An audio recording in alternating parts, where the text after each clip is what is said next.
Greetings, programs. Welcome back to CK2. And as promised, today is going to be something different. Yes, it's going to be a bit special. Now, do you remember the very first episode? The episode we don't talk about?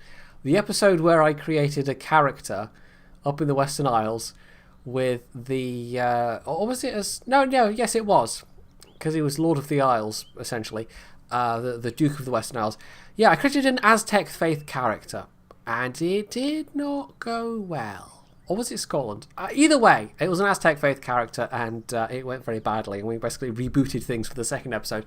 Well, this is a what if.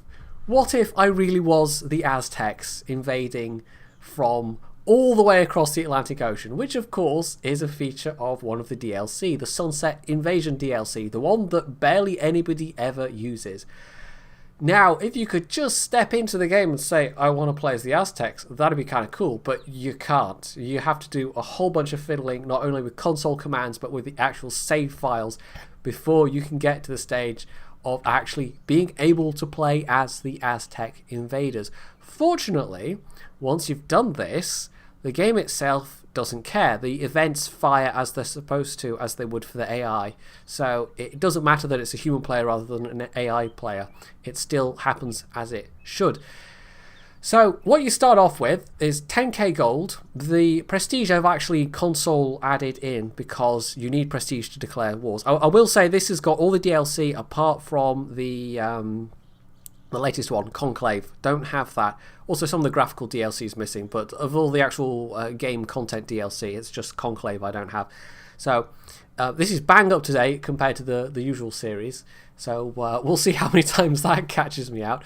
And having started off with this money and added in this prestige, well, I've also got a huge pile of soldiers, and these are all event-spawned troops. Now, I had to do a bit of bodging, because initially you start off with no lands at all. The Aztecs appear, they sort of auto-declare war on somebody on the western seaboard. And in this case, it was actually Portugal, so I had to get the troops up here, and I actually kind of deleted that war, essentially.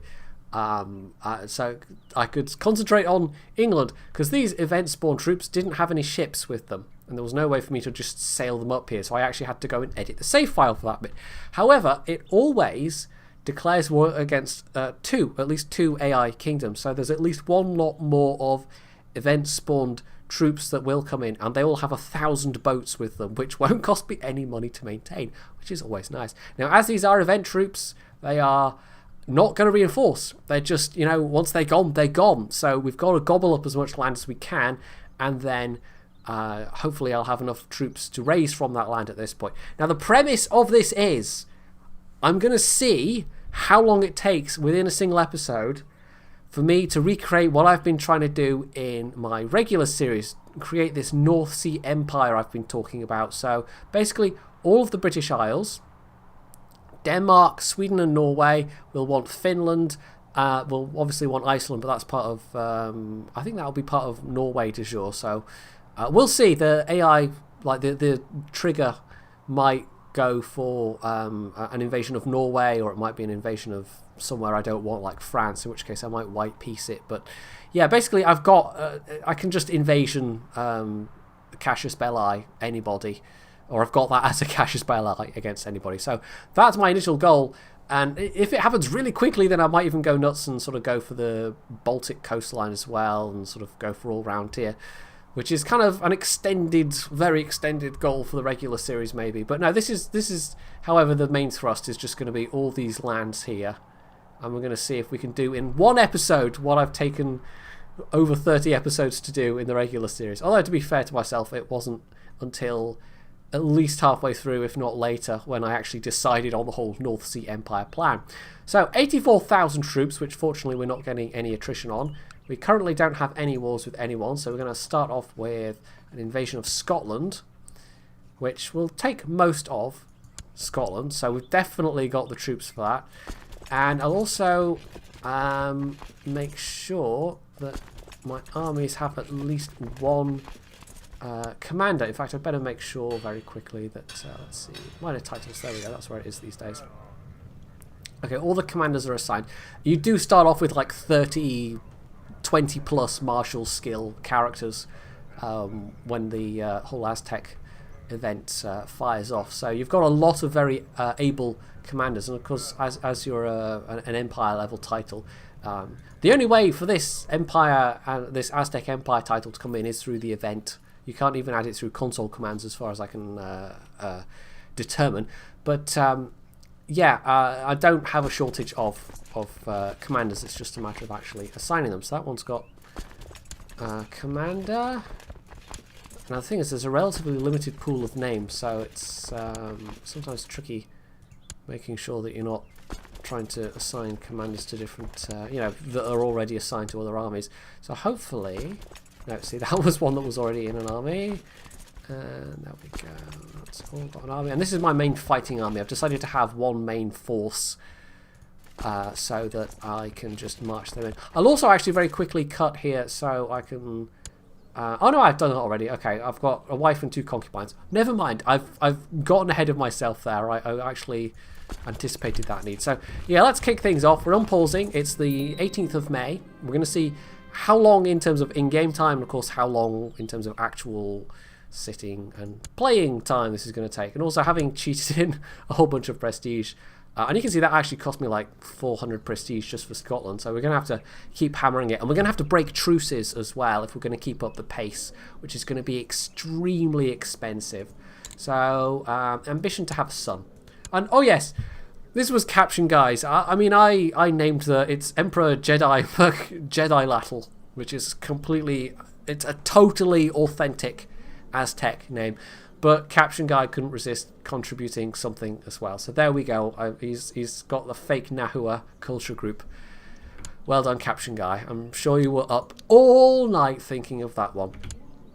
So that's one army on the move. We'll just set the rest of these armies to siege various places. I did a little test run of this just to make sure. I mean, I've spent a couple of hours setting it up, and then I did a test run to actually make sure it was going to work. Right, here we go. Oh, and it's picked England randomly. So this is the second lot of event-spawned troops. So, I was, because I'm leading troops, there we go, I actually get 100 prestige because I killed the Earl of Moray, I think that is. Anyway, so, yeah. This other fleet has appeared, and there we go, 1,000 rent-free ships, which is nice. And it's actually incredibly useful that it's England. So it's the invasion of Wales, though, which is it does completely randomize what it's going to pick. So the fact that it's Wales, yeah, I'm going to have to break that truce in order to do anything meaningful with taking over England in a timely fashion. So what we'll do is we'll chop this army. We'll do something slightly different. We'll chop this army into 4 bits. Should all be relatively powerful. And I will quickly make sure they've all got at least one general as well. And at least hopefully, I mean, I'm hoping again not to steal from any of the others, but it does actually show up when you assign an army. It kind of auto renames it, which is quite a nice little feature. So no, you were already assigned. No, you were already assigned. Some of these armies might have to have no generals. Right, no, that was one I was already inside. No, we're just playing musical armies now. Anyway, those are mostly siege armies though, so it's not that important. Right, so what we'll do is we'll leave that army there. We'll move that army through to there, and it'll be that one, I think. I've done that right? No, actually it won't be that one, it'll be that one. There we go. So I've got all the arrows travelling to the right place. Right, I'd actually better not have it go too fast because I've got a war on 2 fronts to pay attention to here. So, right, that's the main Scottish army. So we're going to go after that for the war score. And again with England, the English, they are going to be mobilising their main force. I'll have to face that quite soon as well. Although they've got a rebellion going at the moment, so their troops might already be mobilised. At the other end of Europe, the Mongols have sacked Novgorod, but we don't care about that. We're not probably going to meet the Mongols, but you never know. We might get that far because we're planning to take Finland. Right, he wants to be a better marshal, so sure, why not? I will be pausing the game and cutting out the bits where I assign titles, because that's going to be incredibly boring otherwise. It's sometimes the game, like your councillors, will offer to auto-assign titles for you, but they don't seem to do it on a consistent basis.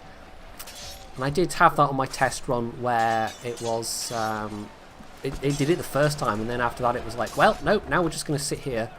And I know you've got 40 holdings, a bunch of cities and temples, but you know we're not going to offer to auto assign them because reasons. Yeah, I don't know. And there's no button you can click either, unfortunately. And it is tied to. It's weirdly tied to being a character event. It's not. It's not something you can fire off yourself unless you are the steward of somebody. If you're the steward in somebody's court, say you're a duke in a king's court, and they've got more than 4 titles over their demesne limit, I think it is, the game will at that point give you the option of saying, you know, my liege, I can distribute these titles for you, which is actually quite nice if you can get the option to do that, because you can then do it in your favour, as it were. Anyway, they're sieging Finlagan.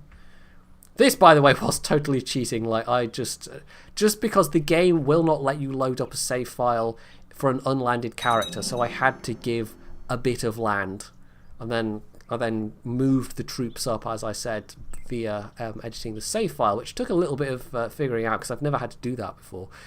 Should we just march, actually, those troops back there and just thrash the pants off them? That sounds like a plan. Now, we're not really getting any attrition from the actual sieging, so it's mostly going to be battles, although there are some siege events that can happen that will reduce the number of troops, but it's not the attrition that's going to kill my troops. It's mostly going to be battles and occasionally siege events. Anyway, we've just picked up a military trait, so we'll go with the light foot, because I think we've got a lot of light infantry. And it's actually... it's funny, they've coded in some things that... new spy master, okay, sure, why not? They've coded in some things that they don't... Like, they're just kind of descriptive pop-ups. They're not really events that have choices or anything like that in terms of things to choose between. Well, that was... You know what I mean. But... of course, the AI doesn't get any benefit out of those. So it's like they've got these things that you would only really pay attention to if you were playing as a player character, as the Aztecs.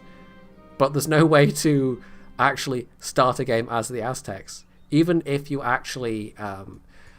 you start the latest start date and you use the console commands to switch characters, by default, the game then immediately ends because... your character isn't a feudal character. Your character is an ecclesiastical character, a theocratic character.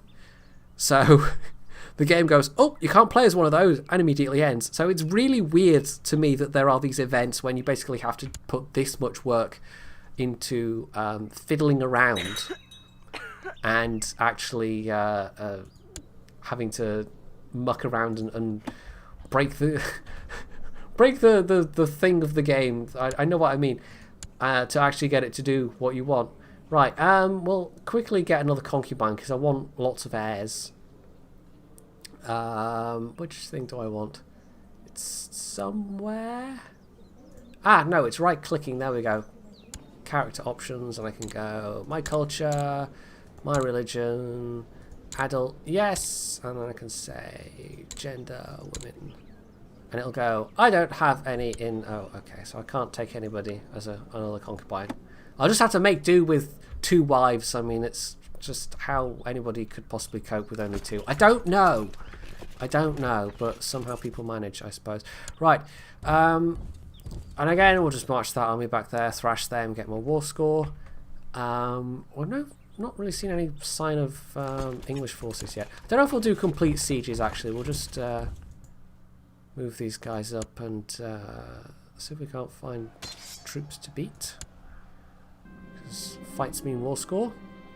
And I've mastered rough terrain, which is actually quite useful for at least fighting in Scotland. And actually that's going to be quite useful for fighting in Scandinavia as well. So yeah, I've actually already picked up 2 attributes that are very, very useful.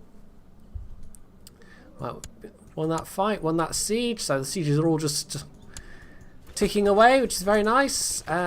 Scotland is very close to breaking.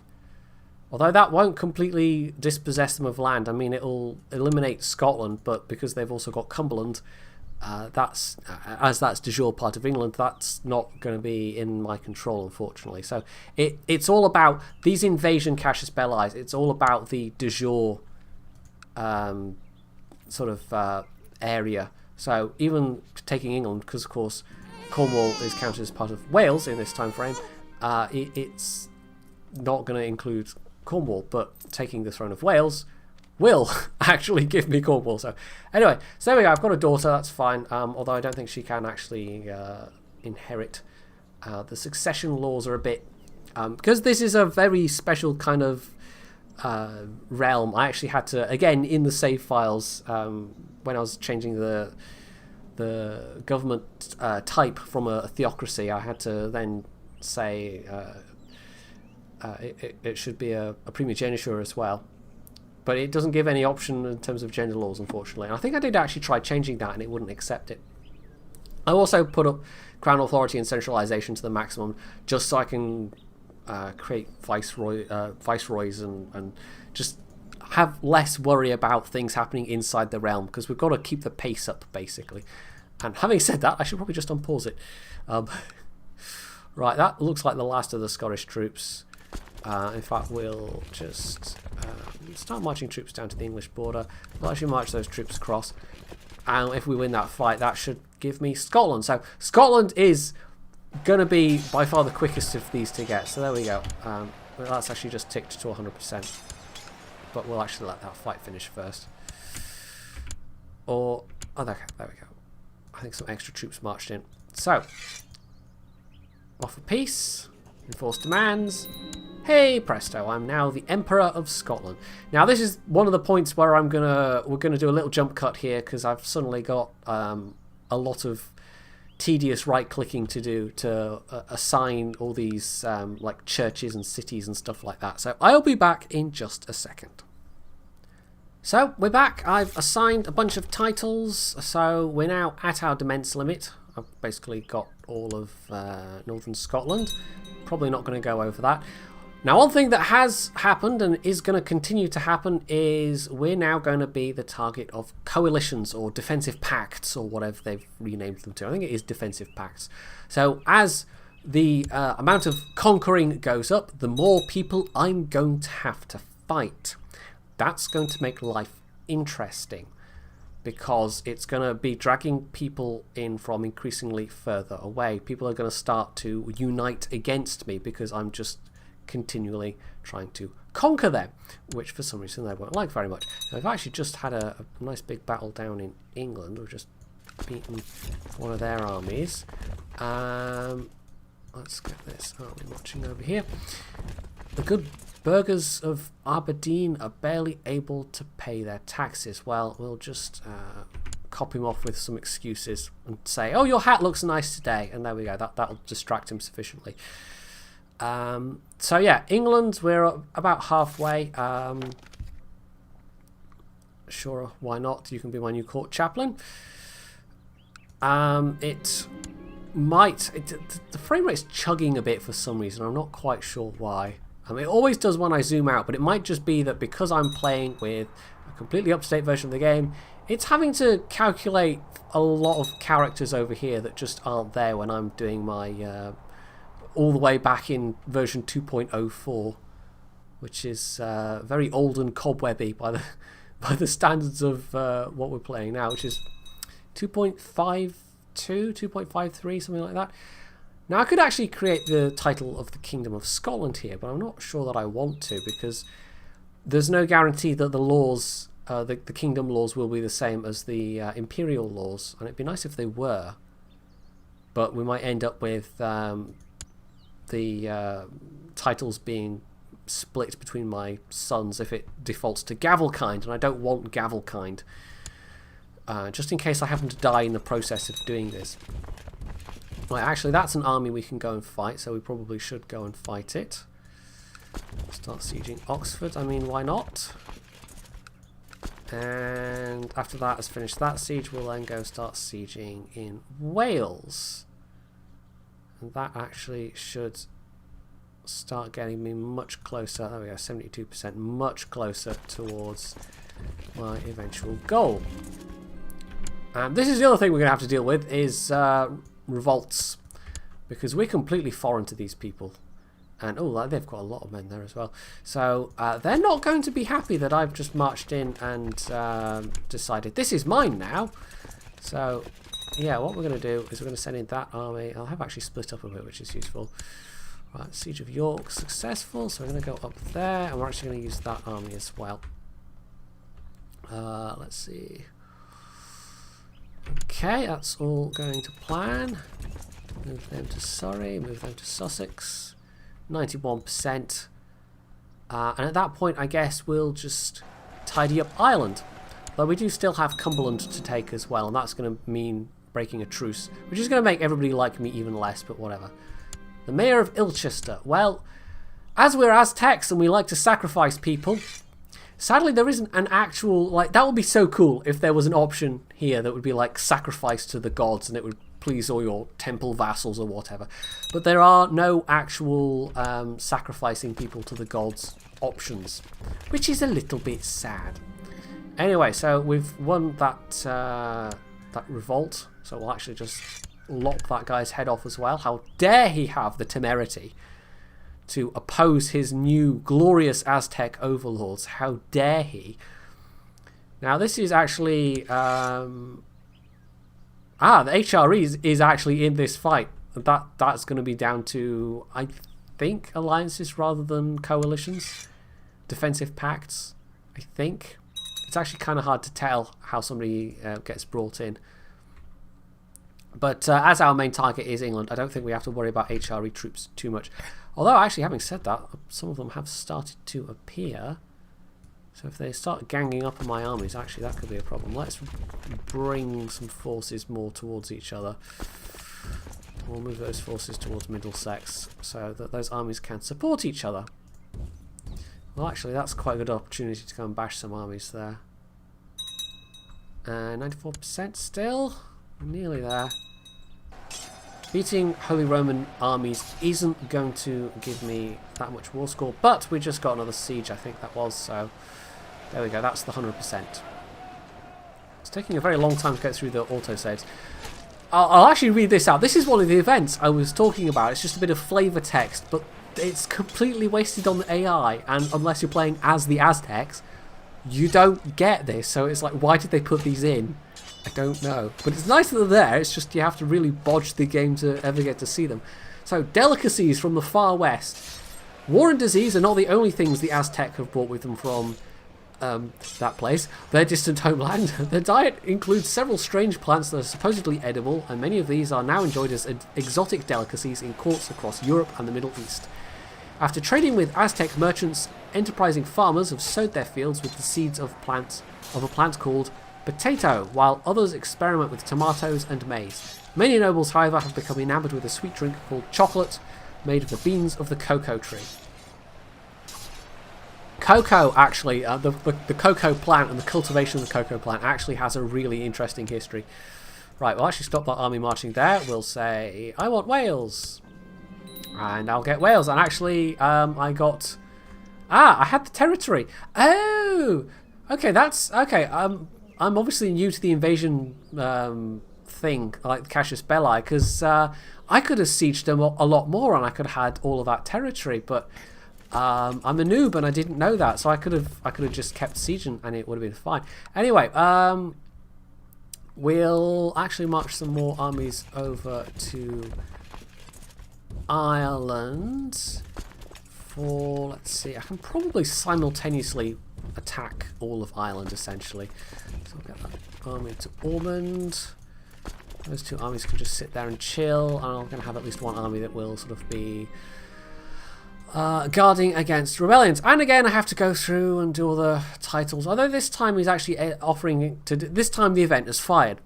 But he might give away my Scottish titles, which I don't want. So I'm going to, again, do it manually. So once again, we're going to cut, and you will not have to watch me doing this for 10 minutes, which is very boring, I can assure you. Okay, so that's everything assigned. We've got more people joining defensive pacts against me. Unsurprisingly, my infamy level will have gone up, and it's only going to continue to go up higher. But in terms of internal management, well, even though it's a bit time consuming, I think it's worth creating duchies and assigning them, because it makes my vassals like me better. So even though everyone hates me, my vassals at least will like me. And I'm trying to give myself Aztec vassals where possible. And of course, because of the fact that with more modern versions of the game, you've got this vassal limit to worry about. Creating duchies is useful, because it means if I have a bunch of county vassals, it's going to fill up that limit really quickly. And at some point, we're probably going to want to assign vice royalties as well, which is a neat way of getting around succession law problems. I can make somebody the Viceroy of England or the Viceroy of Wales, for instance. In fact, we could do that right now. I can demonstrate that particular mechanic. Now, I think we can't usurp... Oh, he's got a rebellion on his hands, apparently. Okay, so we can usurp the title of Wales and then assign the current Duke of Gwynedd as the Viceroy of Wales once that's done. But for now, we're just going to declare a bunch of wars. Now, I probably will just do these as holy wars, but I don't think it's going to make a huge amount of difference. And that's actually, I think, all brought them into war with me as well. Oh, it's probably quicker if I just hit the diplomat. Okay, so all the Irish counts are now at war with me, so that's fine. But I've basically got, you know, a doom stack for you, and a doom stack for you, and you get a doom stack, and you get a, and so forth. So I'm pretty sure we've got troops enough for everybody, and then those troops into, there we go. So I've got armies enough to just go for Ireland in one big swoop, basically. We'll try and take as much of Ireland as possible in one go. We'll see how that goes. Although, of course, my Cassius Belli is only against that one particular count. Now, England just mobilised its troops. Is England now in this war as well? Yes, okay, so they've actually now joined this holy war, so that's fine. We can get our troops back into the fray against England. Oh, that's not what I meant to do. Okay, I'll send them up there. I've got one army up there. It's not a particularly tough army, though. I've actually also built a buttload of retinues, which are currently skirmish retinues, which are currently reinforcing. So that's nearly 10,000 troops right there. So I'll actually marched them down. They're going to take a while to reinforce fully, though. Oh yeah, okay, yeah, that's just the usurpation thing. Right, he wants to be the court chaplain, I think. So sure, why not? Usually when those pop up, they are, it's almost invariably people that actually do have better skill. I think it used to be that people could demand it even if they didn't have a higher skill, but I might be completely making that up. And Conclave, if you have Conclave, maybe that works differently. I don't know. It's possible that it acts a little bit differently, that your councillors, even if they're not as skilled, will demand to be given places on the council. Actually, that's a fairly powerful army that's marching there. Who might they be marching towards? I don't know. We'll reinforce as seems necessary. Actually, march those troops up there as well. So it's going to be a bit of a fight, but that's fine. We'll march them back down to Worcester.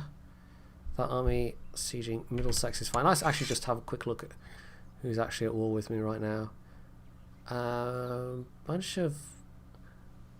Bunch of duchies, Navarra, nobody huge, not the HRE again, fortunately. Because if their troops were turning up from the start, that might be a bit painful. Anyway, we're actually hopefully winning that fight. Siege of Peel. Oh, some Dutch troops there, but they're not particularly important. Looking at the morale bar, it doesn't always tell you the full story. Because sometimes it looks like both are like on a knife edge, and then you look at the actual battle screen and it's like, well, actually no, that's not true at all. Right, oh, also, that's another army that's engaging. So, Duke of Meath. So I wonder if I can just... an account. We can just... Oh, I can sacrifice! Wow, how did I not see that option earlier? Or is it only available for over characters over a certain rank? Sacrifice to the gods! Sacrifice to the gods! Yeah, there we go. We've sacrificed him to the gods. After bringing him to one of our new temple pyramids, the priests placed Maurice on an altar and sliced him open with a ceremonial dagger. They then tore out his still beating heart to the cheers of your assembled warriors. Excellent. Excellent. Can I do that? I can do that as well. I can do that to him as well. So, I don't know what kind of... if that makes your temple vassals like you better. Or if it's nothing to do with that at all. But anyway. So we're just steadily picking up war score. We could probably force the issue in terms of the siege, but that would be costly in terms of like manpower, because of course these are all still mostly my event troops I'm using. Although if I have a look at my military capability, that was 10k before, and now it's dropped down to 6k for reasons. Total troops 14k, which is actually pretty respectable, and that's just out of my land holdings up here. But, of course, they haven't nearly reinforced out to being anything like that at the moment. So that was another win. 30% war score. Doing alright. Probably need to keep an eye on things down here in England than anything else. They look like they might be trying to march into Ireland, so let's intercept them. Actually, the Duke of Deheubarth raised his own troops. Right, are they actually going to get there in time? Yes, they'll get there on the same day. That's fine. There's also got some Breton troops sieging Cornwall, so we might go and send an army to deal with them as well. Because the more battles you win, you know, it's more prestige, which I will need, because I'm going to be breaking truces, and it's also more war score. Although I think beating the armies of the allies of whatever your primary target is, I think that gives you less prestige and war score than you would get otherwise. The Mayor of Stornoway is... Okay, well, arrest the Mayor of Stornoway, who clearly will... He raised his flag up in rebellion against me! What? I've literally never had that happen before. This is a barony level holding that's just revolted. Wow, I didn't even know that was possible. Okay. Right, well, we'll just raise all these troops, I guess. And, what other counties have got decent levels of... We'll just march them over, and that should be enough to... yeah, no, that was not expected. I've never seen that happen before. I've never seen that happen. A baron level holding actually rebelling. I didn't even think that was possible, but apparently it is. So 36% war score.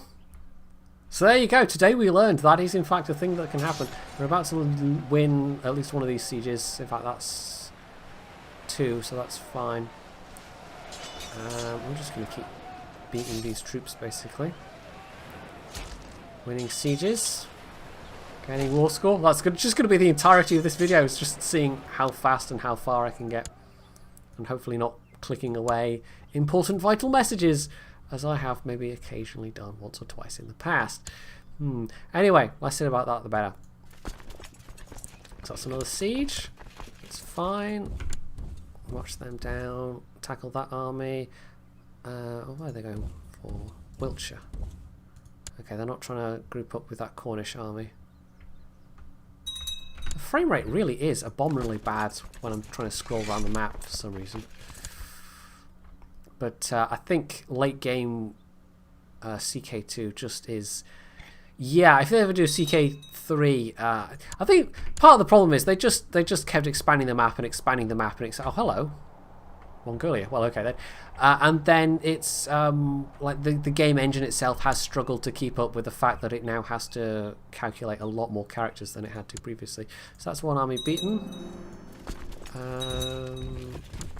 Shall we? Actually, no. Let's go raise that siege. 68% war score. So yeah, I don't usually play games sort of through to quite this late. Oh, hello! They're attacking my. Actually, abandon that siege and go shore up the defences. Oh, we weren't quite fast enough. So you've got to really pay attention to these battle messages popping up. I think that army might still be big enough. Anyway, we didn't completely lose the retinue army, which is fine, because that's going to be the core of my main forces after the point of when we've expended most of our event troops, basically. Although I was quite lucky that all my event troops basically came together in the British Isles. Anyway, for some reason we're making absolutely no headway on Connacht. I don't know why. Right, that army... Oh, I see, yes, okay. Well, actually... Oh, that's the army. We'll march them there. So that's one of my original armies is already like 60% strength.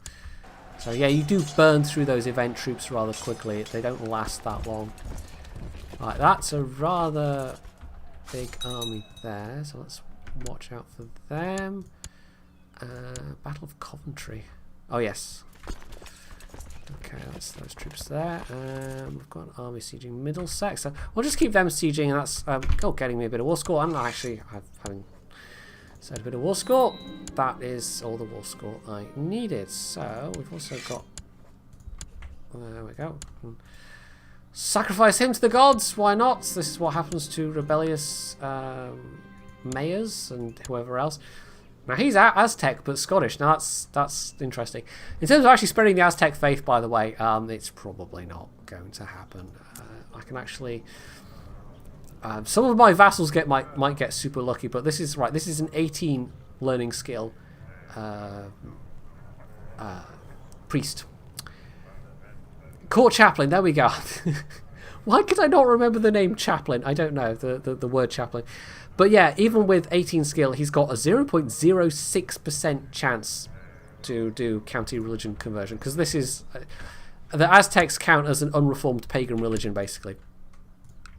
So we'll also quickly get this all assigned. So this is bugging me, by the way. If you right-click to assign these days, you've got to basically click outside to then assign another one, because you can't click it away within that window. I don't know, it's a small thing, but when you have to do it over and over again, it gets irksome. So we'll just find a random courtier. You can have, let's see, well, that's Tyrone. Now this is actually going to be slightly annoying, because England and Scotland are, you know, they're sort of kingdom level titles, whereas Wales is kind of, not Wales, Ireland's kind of split between England, that's going to need 2 wars. I'm going to need 1 invasion for England, and well, actually no, I only need 1 war, because I figured out I just need to siege and I get all the stuff I've sieged. Oh yeah, duh. But these are all separate little counties, so these are going to be a bit more fiddly. So anyway, include lower titles, and I don't think we can create Ulster at all, can we? No. So that's fine. That'll be one we need to usurp anyway. So anyway, declare war. No units in an enemy province where... Oh, I see, because they're all standing around in there. Yeah, that would be a bit cheeky if I could declare war on those guys when having just massive armies already stationed in their provinces.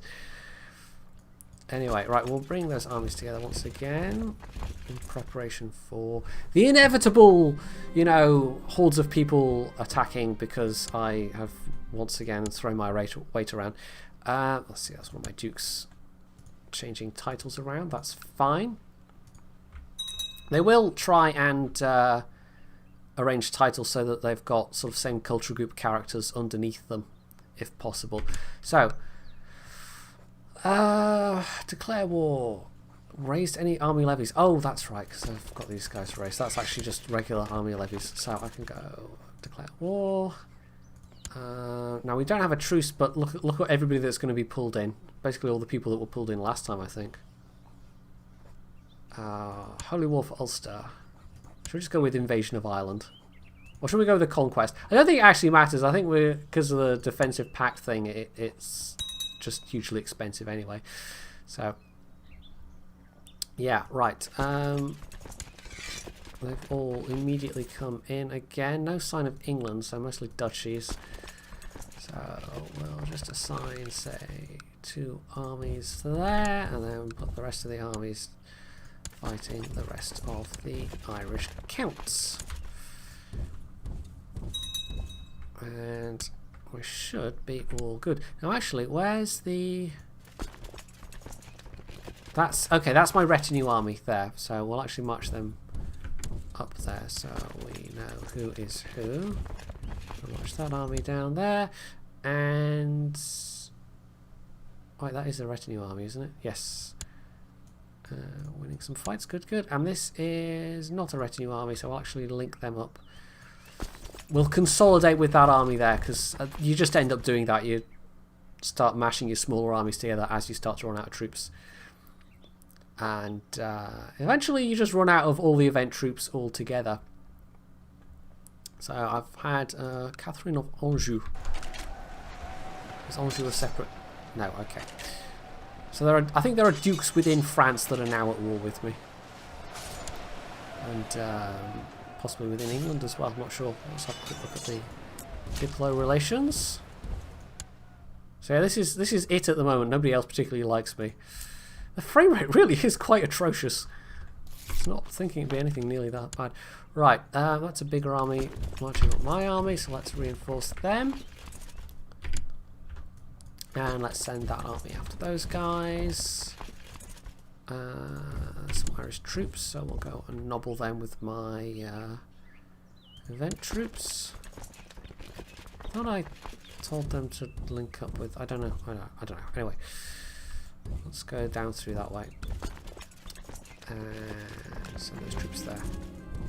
The Lollard Heresy. I don't think we really care much about the Lollard Heresy somehow. Right, how's this siege going? The thing with starting at a later start date is, of course, everyone's got better, like the technology levels are higher, everyone's got better defences, so the sieges take a bit longer. A noble has distinguished himself in battle. Okay, well, more characters in the court is always useful. Now, it's a pity this... It tells me I have a threat level, but it doesn't actually tell me what the threat level is, and I think I have to go and... Let's see, right-click... Do I have to right-click on myself? 52% threat at the moment. So I got more for the Aztec invasion of Wales than I did for Scotland, even though Scotland is slightly larger than Wales. So I don't know. I'm not quite sure what how the game decides how threatening you are, kind of thing. Anyway, no sign of England joining the fray. Even England's going to be the next one after this. We'll consolidate. Well, after I've cleaned up these Irish counts, we'll go for England and just take the entirety of the British Isles, and then it'll be Sweden will be the next target, because they're the next big one. Anyway, oh, hello. That's an unexpectedly big army. Where did you come from? Right, let's have them retreat. If they can.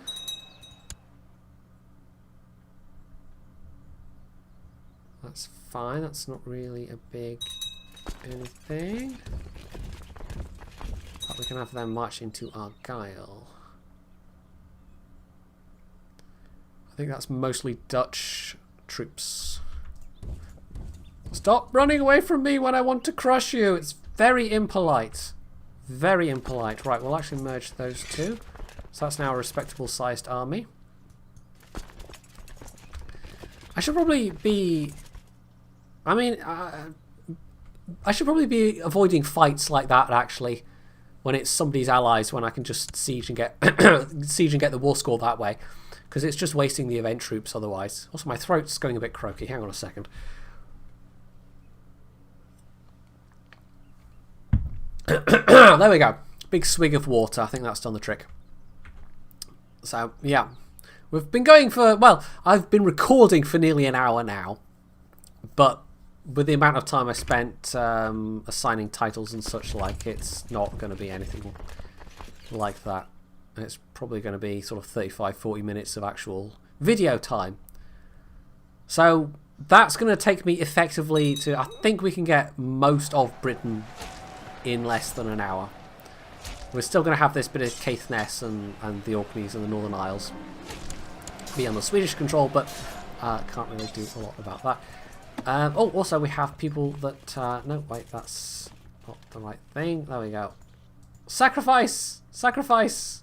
All of the sacrifice! Yes, yes. Me? Bloodthirsty? I don't know what you mean. Right, more revolting revolters, because revolters are always revolting. Yes. I'm sure we'll take care of those filthy peasants with not too much difficulty, though.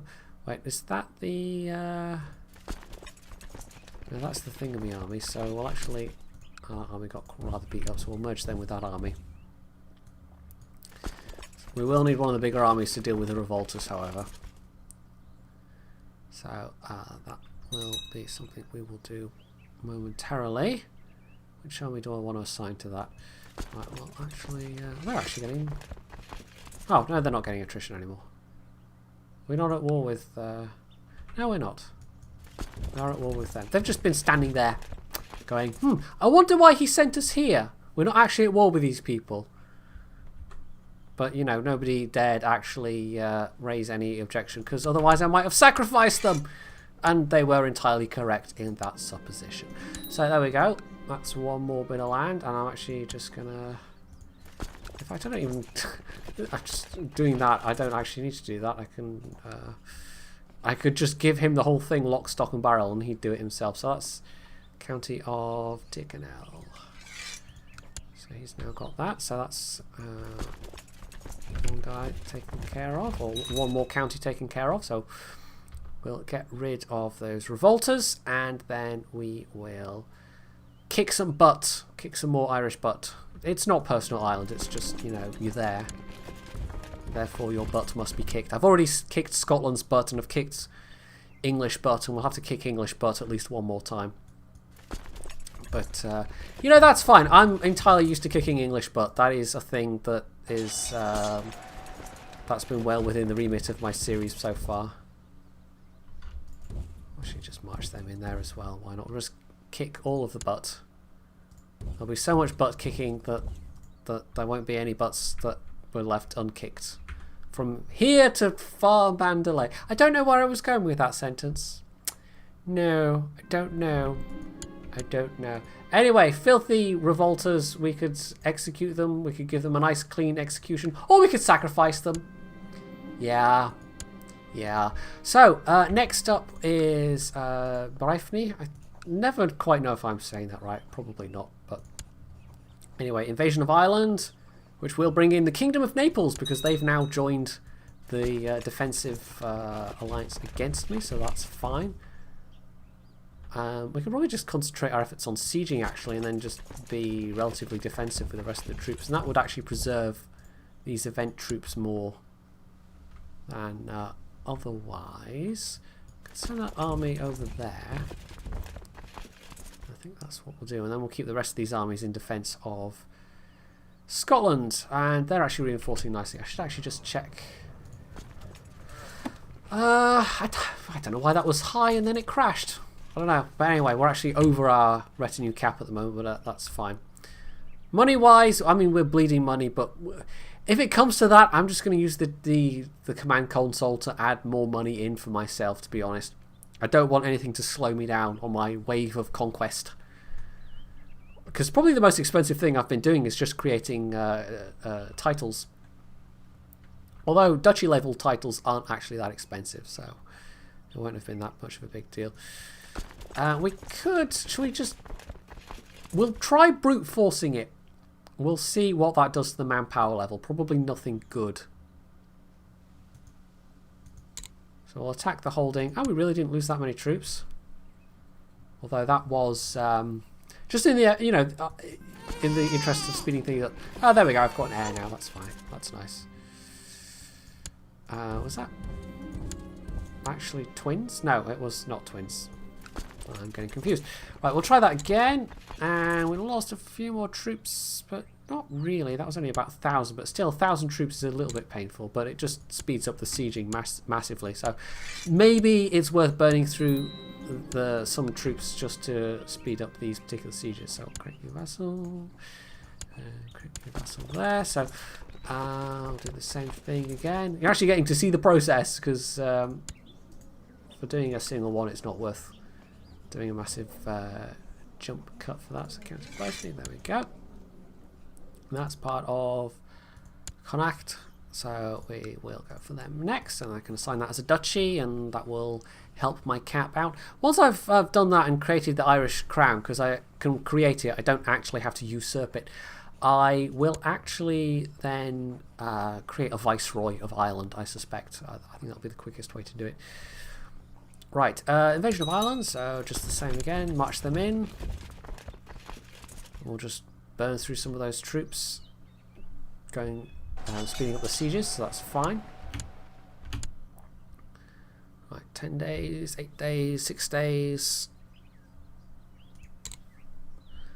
So yeah, big armies will burn through those sieges very quickly if you force them, but we've probably gone through about 2,000 or 3,000 troops just in the process of doing this already.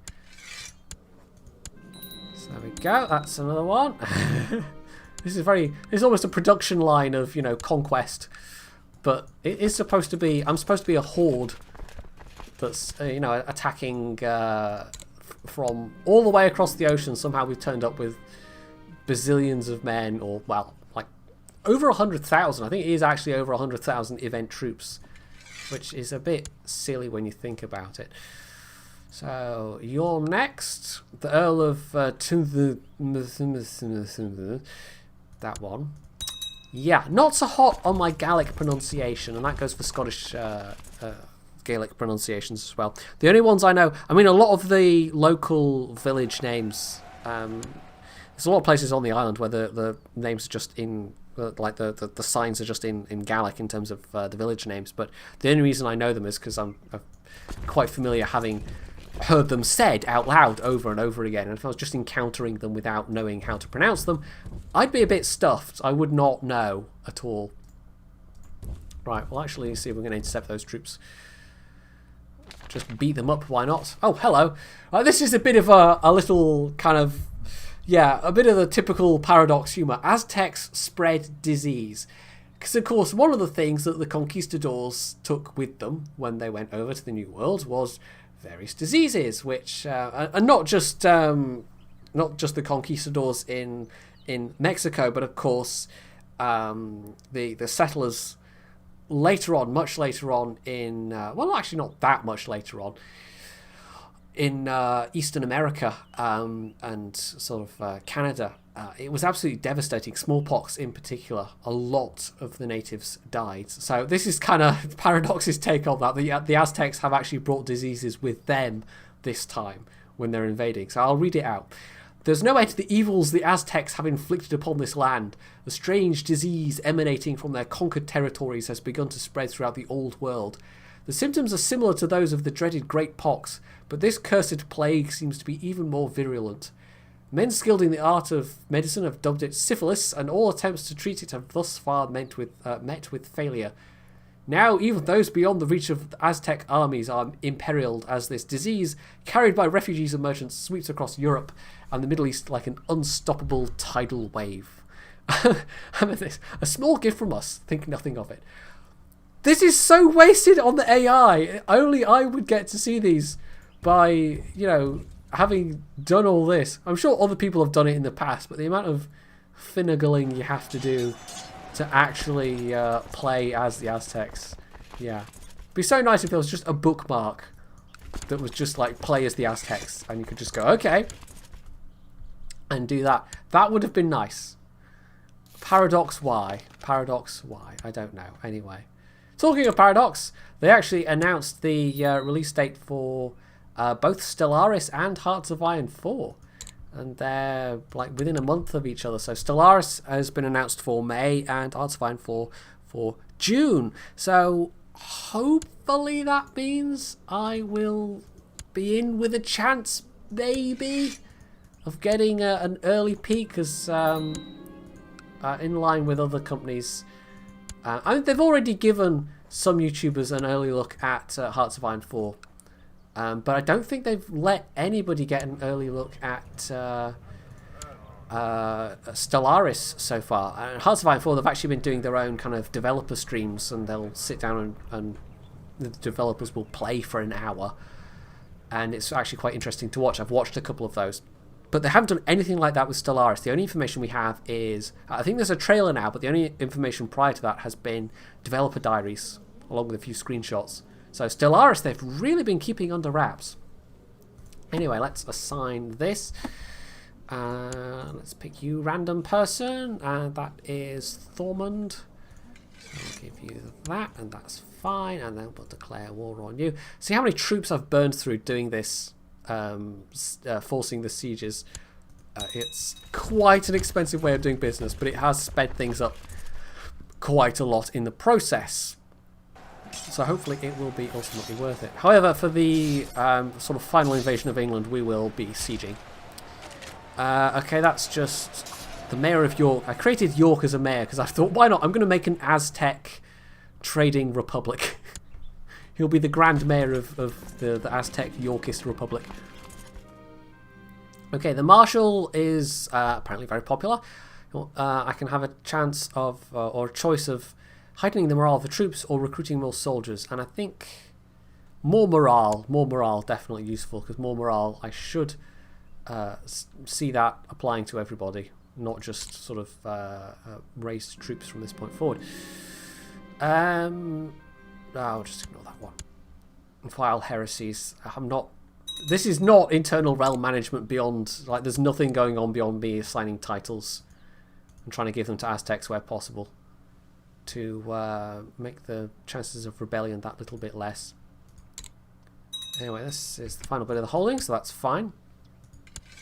So that's about 10,000 troops we've burned through in the course of taking Ireland. Anyway, Grantland title, we'll give him Desmond, there we go. We should be able to create Duchy of Munster as well, so we might as well give him that, because he will like me much more. That's fine.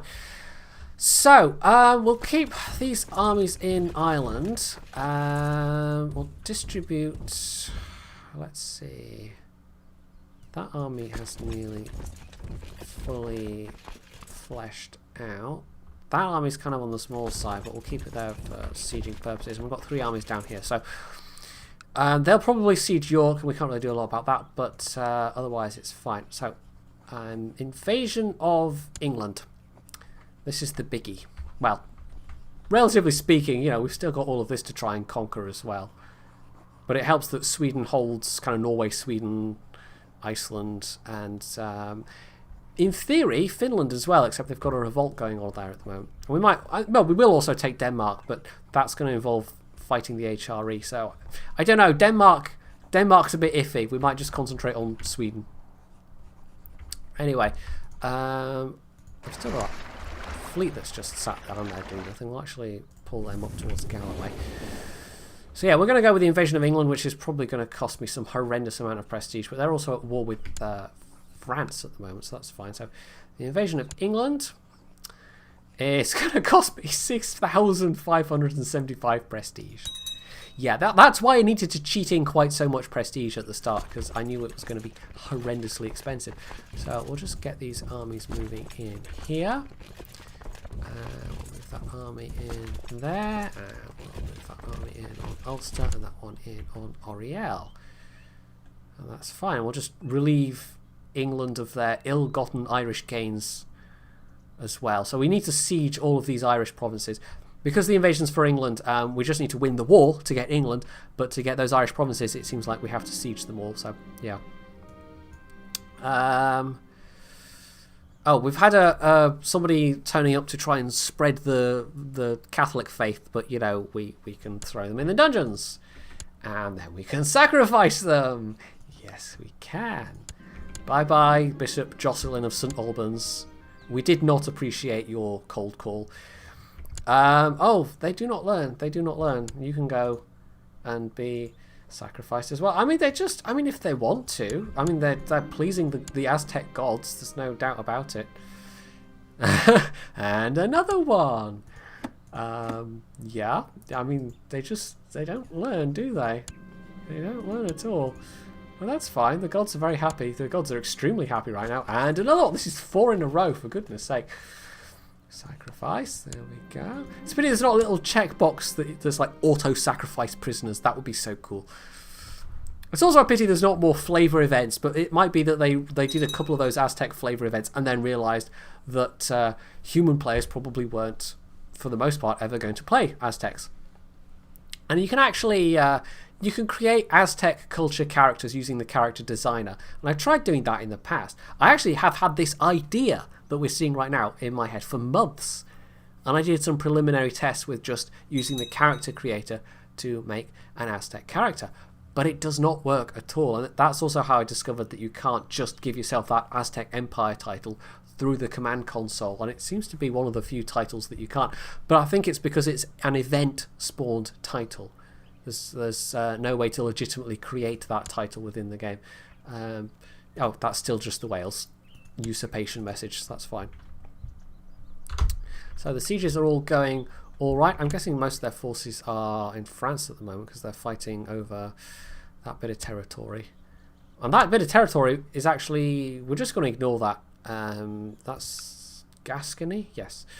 So that's basically effectively going to be an independent duchy when all this is over and done with. So I could do the same thing. I could force sieges, or we could just actually speed it up a bit and just pay hyper attention to what's going on. And actually, let's have a look at... apparently, it's only the Duke of Gelre that's joined in this time, which is interesting. And another one. That's, I think, 5 now? I'll put up a counter on the screen. That's what I'll do. Number of bishops sacrificed. Yes. See what happens to you when you try and come and proselytise. Now, I could actually convert to Scottish and Catholic. And I did a couple of test runs using the Observer command console command. And it seems like the AI invaders inevitably, sooner or later, and usually it's sooner rather than later, convert to being Catholic, at which point they, I think they lose their invasion casus belli. So it's a bit sad when that happens, really. So a couple of 1 sieges.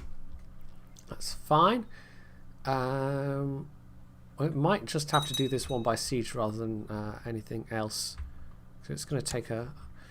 They don't really have many armies around for me to beat particularly. So that alone makes it a little bit awkward. Oh, okay, that's some of my own forces that are actually in the fight there. He's trying to raise some troops, but he doesn't have a lot of troops to raise at this point. I think he's been rather badly beaten in France, perhaps. Right, we've actually got the first level of siege. We only need the first level of siege. We only need like the primary county holding. We don't need to completely hold the whole county, although that would be worth more war score. But in terms of getting the territory, what I noticed down here is that although none of them were completely conquered, I then got them anyway. So that's another sun. That's fine. So that siege is about to be done. That siege is done, so we'll actually send them down to Lincoln. We're just steadily chipping away.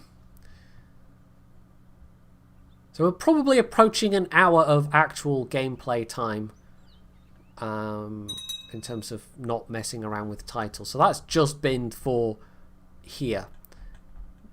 Things might be a bit quicker for Sweden because Sweden currently holds, like I said, several crown titles. So I can just...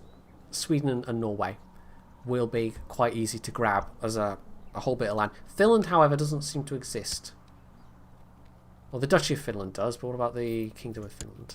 It does not. Okay, so that one might take a bit longer again. That might be something like the Irish counts, where I have to sort of go through multiple, almost individual, well, hopefully not counties, but, you know, duchies. Oh, so that one's won, so we'll move those troops on there. Just keep sieging. We actually won a nice fight there. I'll send those troops in there into York. Oh, he's prepared to throw in the title. There we go. But we're going to decline because we don't actually have these Irish provinces yet, and we want those Irish provinces. So we'll actually redeploy some of these armies from England to Ireland to speed up that process.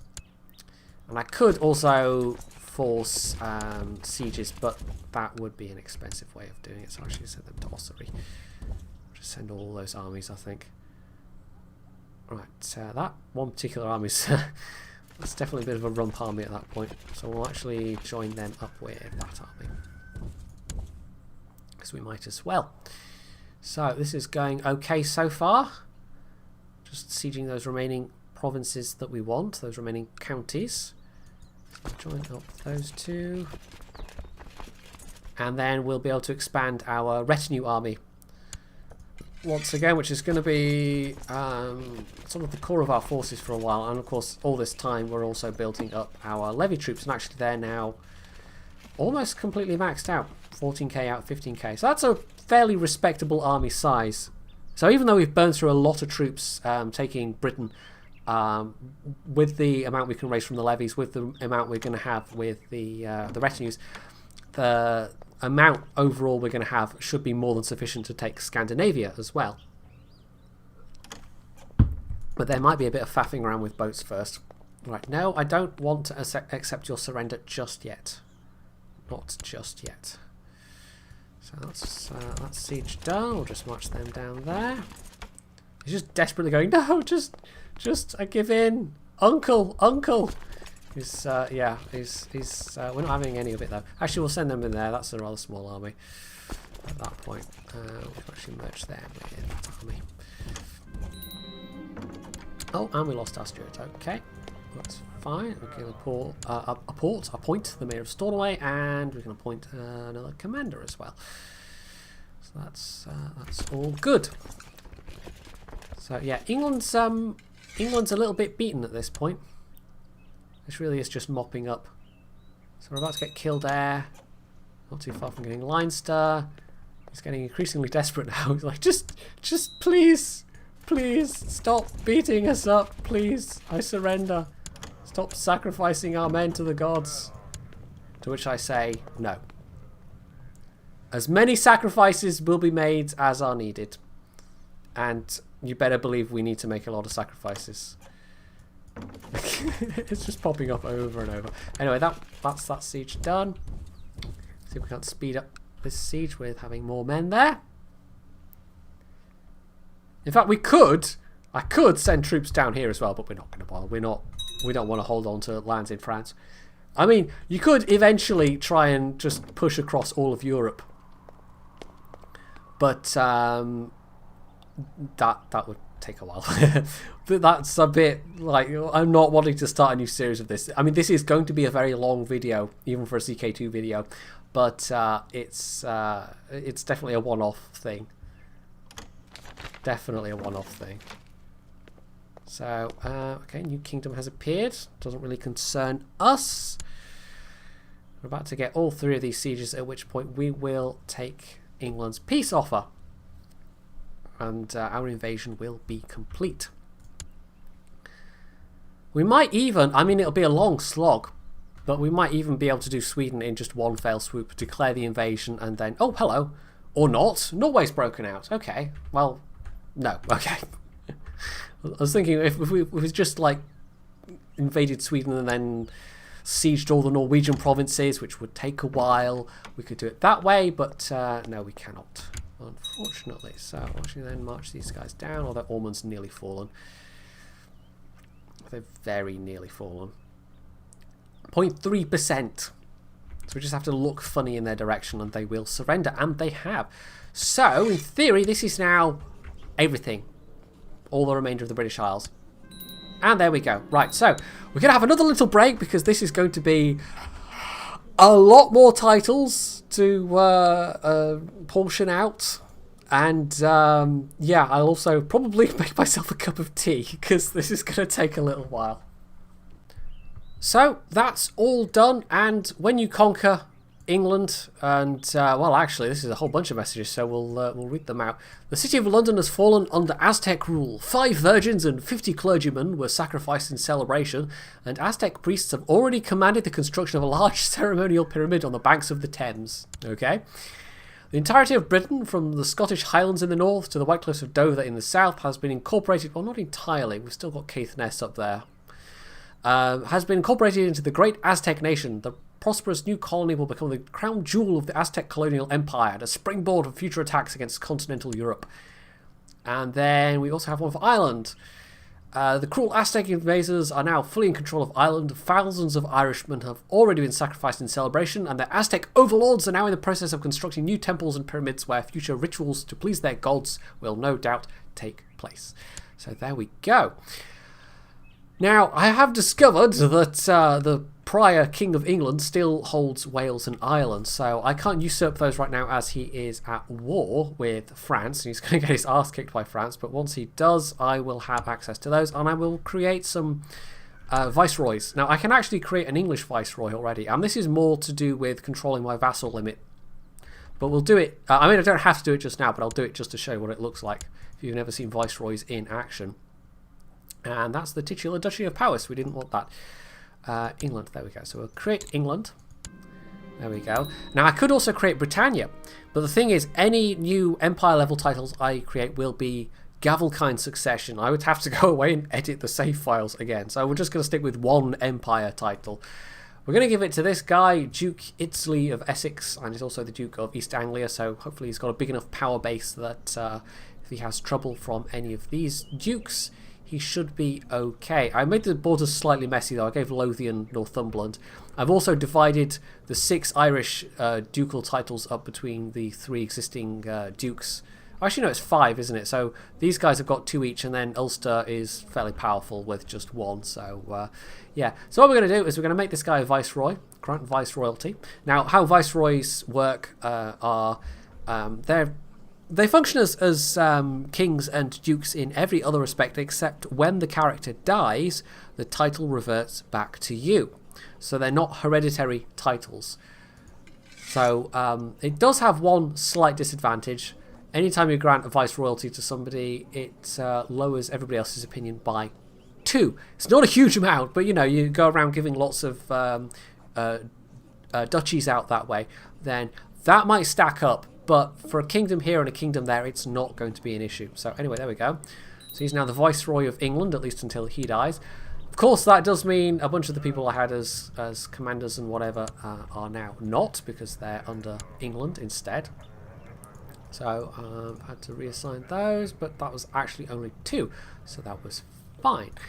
So we're just marching the armies back. Well, we're going to join them up in York, and we're going to use this fleet to transport all the huge numbers of troops over to Norway. Norway is the next target, I think. We're going to take the Northern Isles, we're going to take Iceland, and we're going to take Norway itself, and then that gives us a nice stepping stone into Sweden. We do now have some very powerful people ranged against us. Our infamy level is at... or our threat level is at 100%. The Aztec invasion of England alone was 50%. Now, as you can see, the rest of it is actually decayed. Or, no, wait, no, it hasn't. Those are just the Irish ones. I don't know how fast it does decay, actually. It's just it cuts off the list there. Okay, never mind. I wonder if there's some way in the ledger to see. Actually, we haven't looked at the ledger at all so far. So we can have a quick look and see, you know, where I get the most forces from. That's not really very interesting. Moral authority. I've not really been doing any sort of holy wars so much. I mean, I did do one for one county, and the rest have all been invasions pretty much. So the moral authority of the Aztec faith is probably not very high, if I can even find it. No, it's only 14, but we control one religious site that we need to. They basically pick a bunch of random religious sites that you need to control, but you can't reform the Aztec faith. It almost feels like they kind of intended that you could. And if you look at the religion tab, like it gives you all these, you know, control all these sites, and you think, oh, okay, I'll control all these sites, and then I can appoint a religious head, and we can reform the Aztec faith. No, you can't, as far as I know.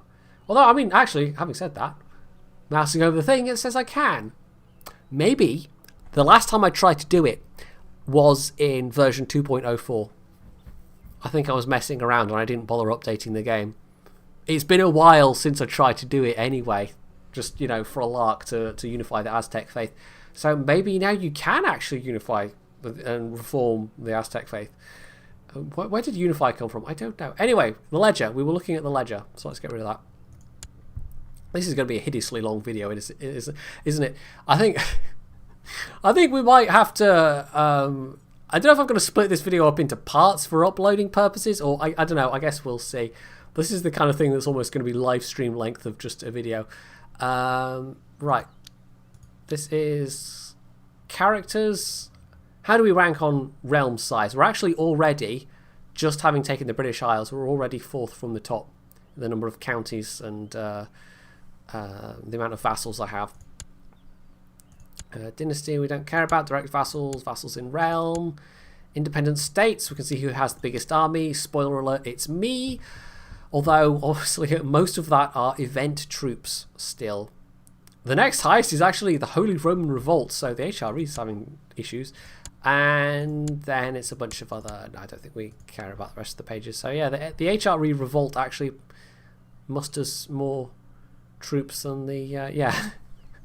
Well, good luck with that, Holy Roman Emperor. Anyway, let's get these troops marched back where they are going to go. Now, we're not going to...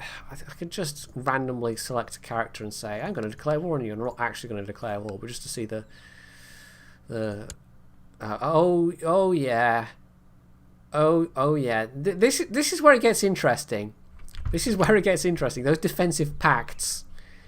Yeah. So what I'm going to do is I'm going to use all my event troops and I'm going to take my retinues as well. Actually, I haven't checked retinues at all. Can we build more retinues? I think we can build two more retinues. So that's an extra of like 500 troops. That's fine. We'll march them down there and join them up the retinues. Yeah, what we're going to do is wait, what? Why are you? Oh, okay. Yeah, I did that in a dumb way because I kind of split that duchy cross borders. Yeah, the Viceroy's going to be declaring de jure wars to take that back into English authority. Never mind.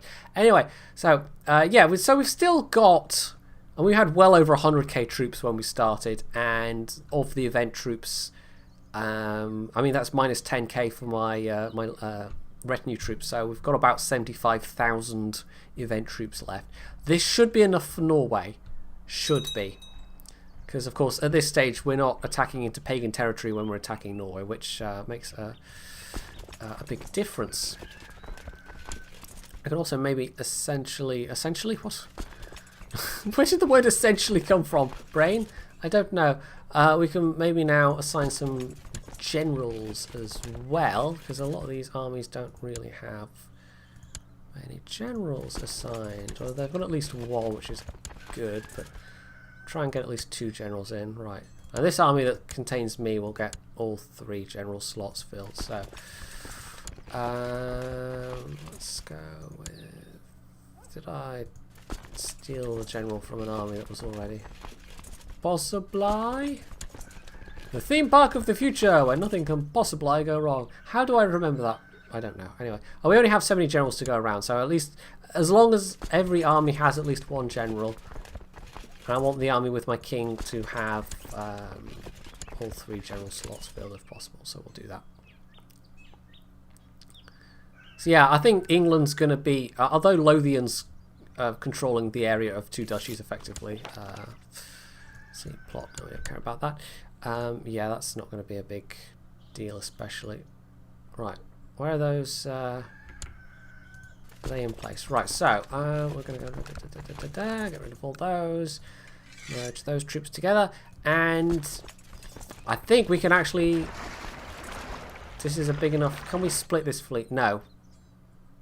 I guess because it is an event fleet, we can't actually split that in half.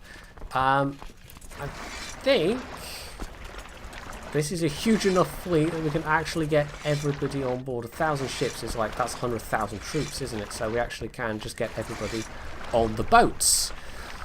And there's no way for me to lose this event fleet short of accidentally disbanding it. So what we'll do, I think we'll just, should we work our way, I think up up from the north rather than down from the south, because we can kind of split our forces in two around this impassable mountain range area.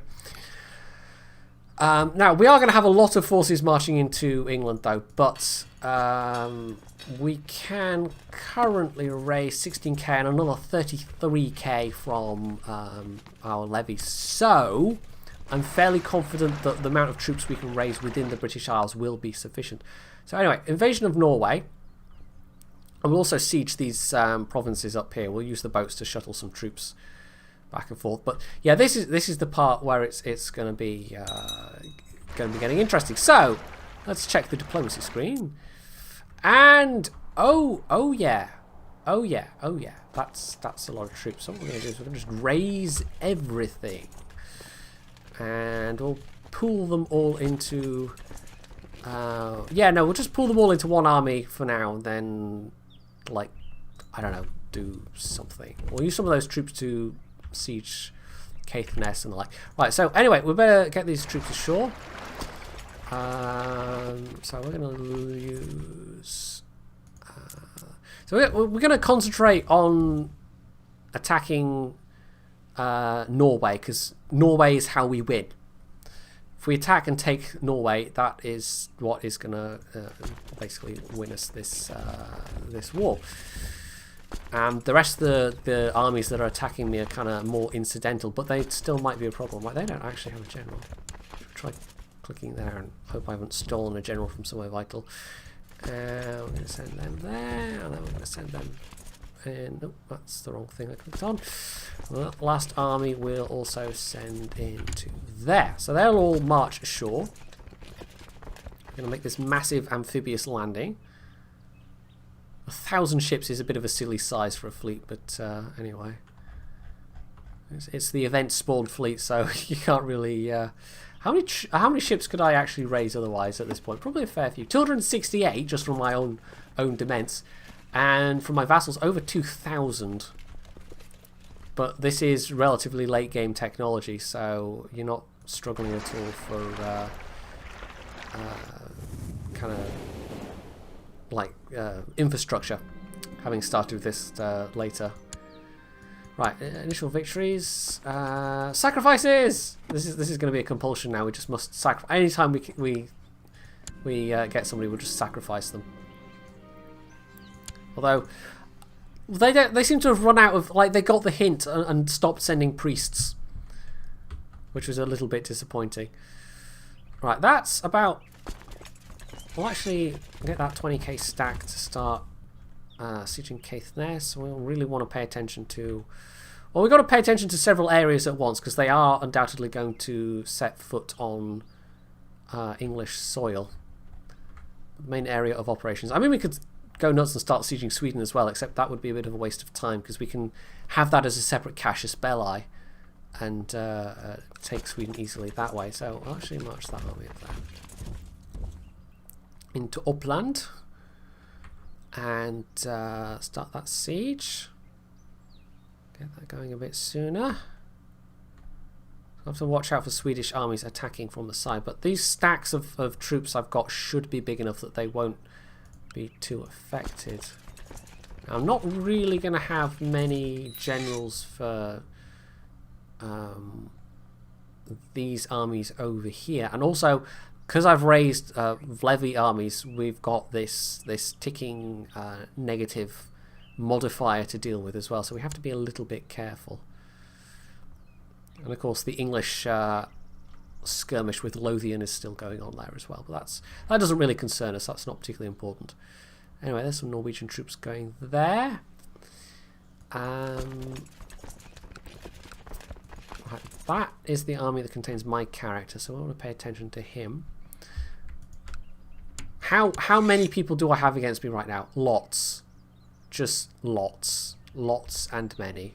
All of the lots and many. Also, apparently I'm now over the age of 50. There we go. So hopefully I won't keel over anytime soon, but doing all this within the lifespan of a single character should be more than possible. Right, I've almost got that army together. Of course, my individual dukes and the King of England, they're also going to have their own armies, although obviously the King of England's armies are currently engaged. as are the Duke of Lothians. But that is sort of easily 40,000 troops at our command. So actually, it's a slightly bigger army. We'll merge them and then we'll send them to Caithness. Now they're actually getting some attrition, but probably because they're regular troops. I wonder if the event troops have less attrition. In fact, we are going to be... Yeah, no, I mean, we're sieging Norway in winter and we're not getting any attrition on the event troops. So event troops must be treated specially, because my regular troops in much milder northern Scotland are definitely getting hit with attrition. In fact, these guys are getting hit with attrition as well, so we might actually split that army in half, just so they're not getting hit quite so hard. 12% is pretty nasty. So actually merge that army with that army then. That can just be a small army. Right, where did that fleet go? They are there. So we send... Well, actually send both those armies to Ross. We'll load them both on board and we'll, for now, start sieging the Northern Isles. Because I think, well, that definitely we need to control all these, but Iceland might actually fall under de jure. Yeah, that's de jure part of Norway, so we don't really have to bother about Iceland. That's fine, but we do have to bother about these because these are all. Oh, actually, no, these are de jure Norway as well. At this stage of the game, okay. Well, maybe I don't need to bother that much then. Maybe I'll just keep these troops in defence of the homeland, as it were. So we're doing alright in terms of our vassal limit, 11 out of 37. Creating a viceroy of England obviously helped immensely. It's a whole bunch of vassals that aren't under my direct control anymore.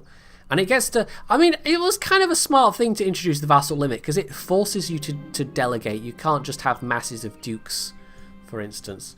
You have to, at some point, once you get to kind of imperial sizes, you have to actually... Why am I looking there? I don't know. Intrigue, there we go. We were going to sacrifice somebody. You have to start having vassal kings or viceroys. So that's one more for the chopping block, or the heart chopping out block. That's not quite the same thing.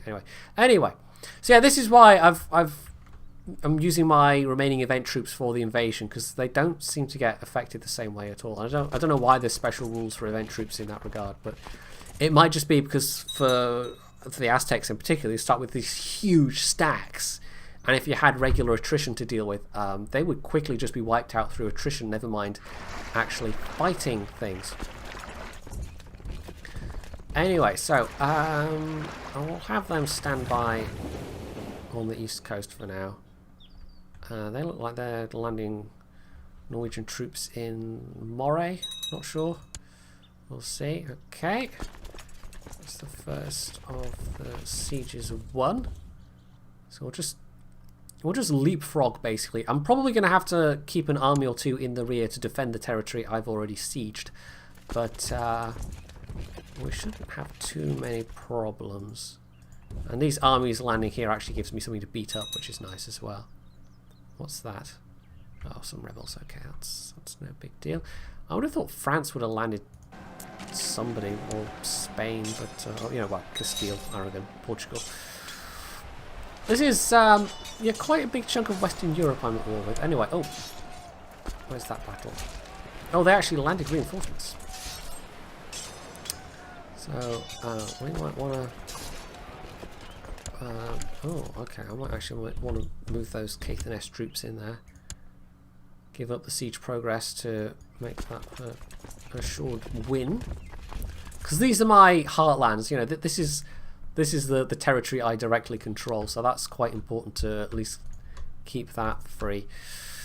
Anyway, okay, they've got some troops marching in there, but that's fine.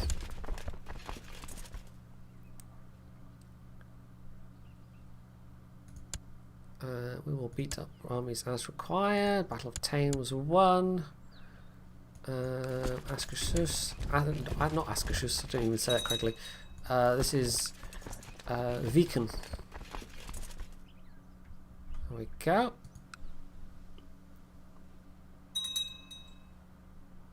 But if they keep sending the troops over to Scotland for me to beat up, that's going to be quite useful. Oh, hello! That's a bigger army than expected. Can I get troops down there in time? Right, Agda has fallen. for Rogaland. That army there in Headmark might be vulnerable because they're only 10,000. Oh yeah, that's like the bulk of their troops. We might have to.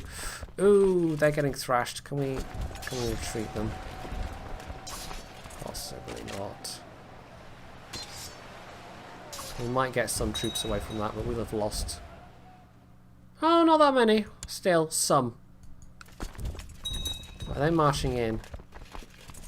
At least if this siege is nearly done, we'll march them down. We'll try and force a fight, basically. I mean, we're doing all right so far, but if we can't lose too many fights, because that's going to be problematic in terms of losing war score. But yeah, this is a lot of troops. They're all actually, they seem to be marching up to meet my troops in Norway rather than shipping them over to Britain, which is what I would want. Because if they were shipping them over to Britain, that wouldn't be so much of an issue. But that looks like some Aragonese troops. So they're at least going for Britain, that's fine. They're not actually trying for England at all, they're trying to go for my Scottish holdings directly. Let's quickly walk over that fight. Right, what's going on where? They look like they're going for Headmark, so we're going to march those troops into Headmark. We're going to go and send those troops to Bugenschuss. Probably saying all these names completely wrong, but you know, why break the habit of a lifetime? Right, this is quite seriously sized armies they've got here, some quite hefty armies indeed. So I'm just going to pull them back there. This is the stage where I need to coordinate keeping my armies together quite well. Actually, we could try and force a fight in. Oh, this would be Wormland, maybe. I don't know. I know that kind of dots above the A, whatever that is. That's kind of a long A, almost an O sound. Yeah, Swedish, it's weird. And the Swedes are weird, but you know, not as weird as the Brits in some ways, I'm sure. Right, these are some big armies. These are some very big armies. I almost want them to march into Headmark, and then that would, I think that's mountainous, so I'd actually get a terrain kind of bump from that. Right, there we go. That fight was won.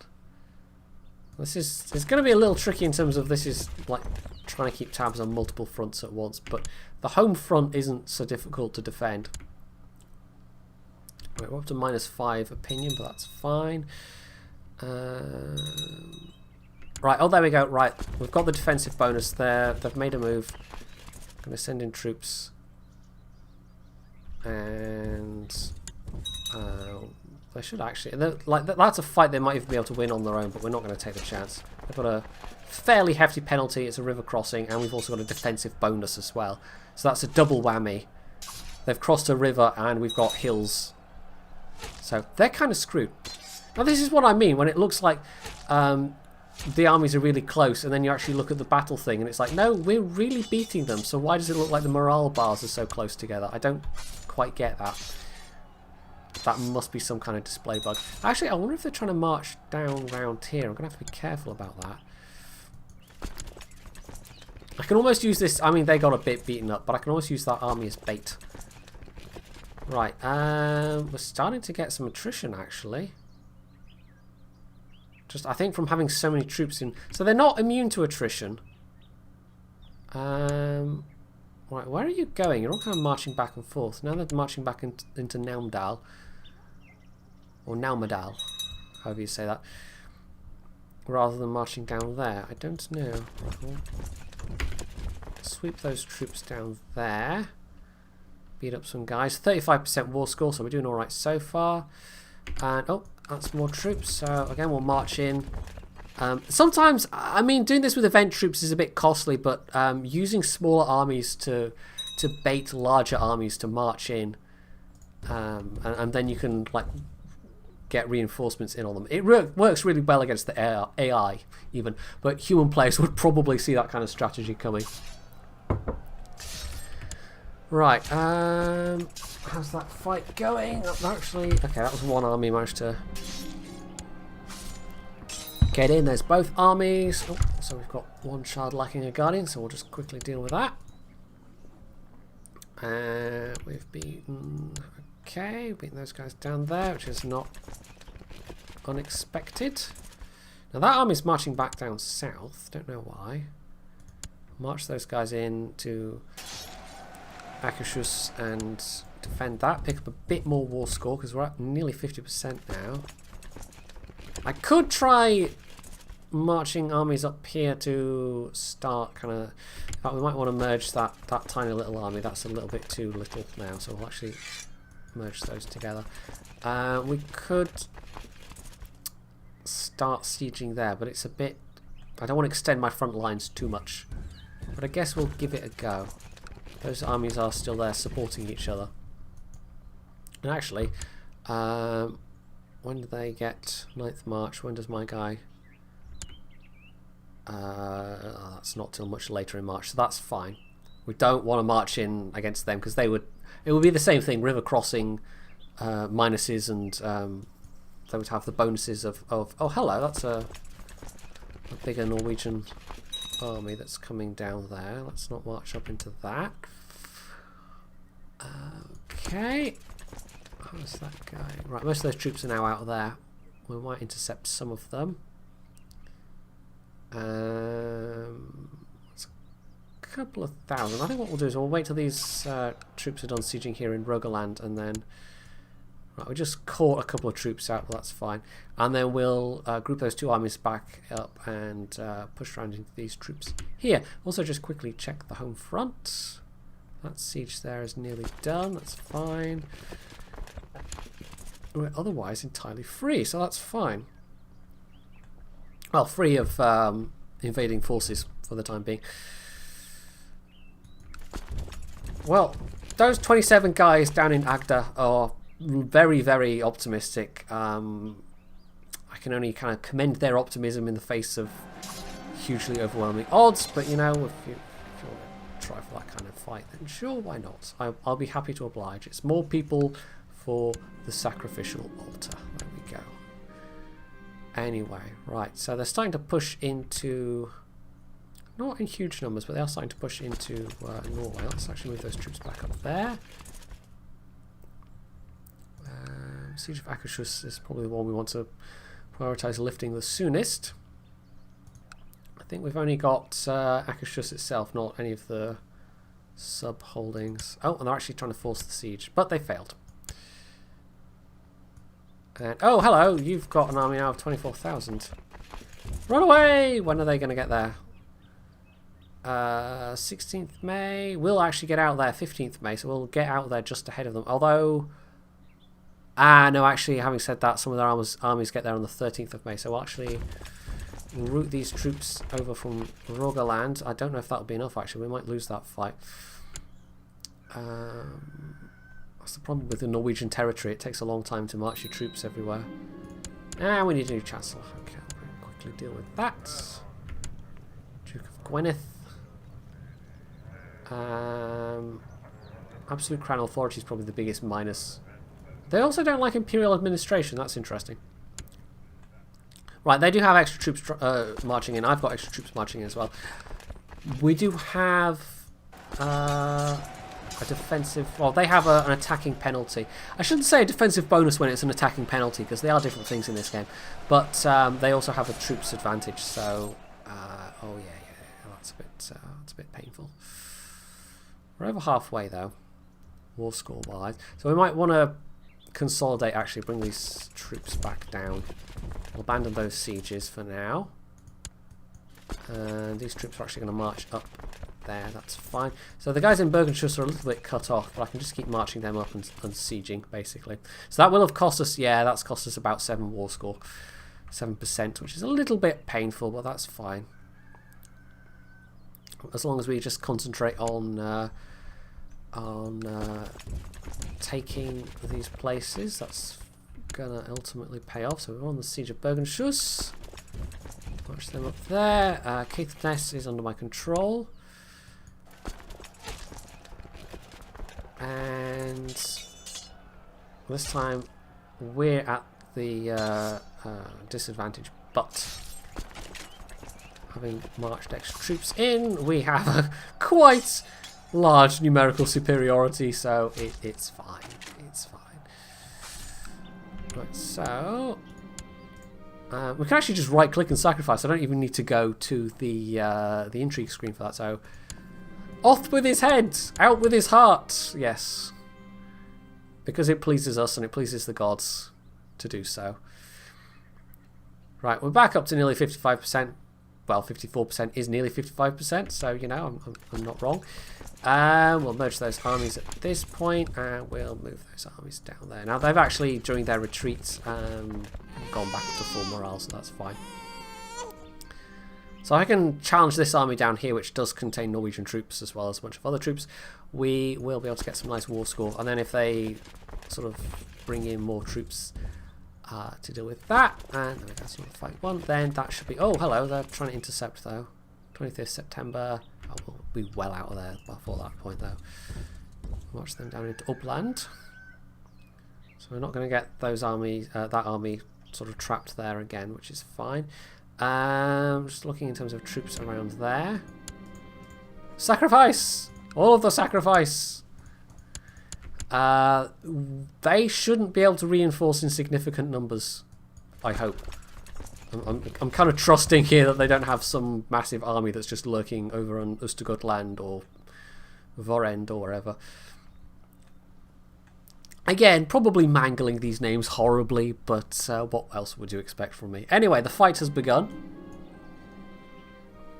Oh, also, somebody else has decided to sacrifice their bishop.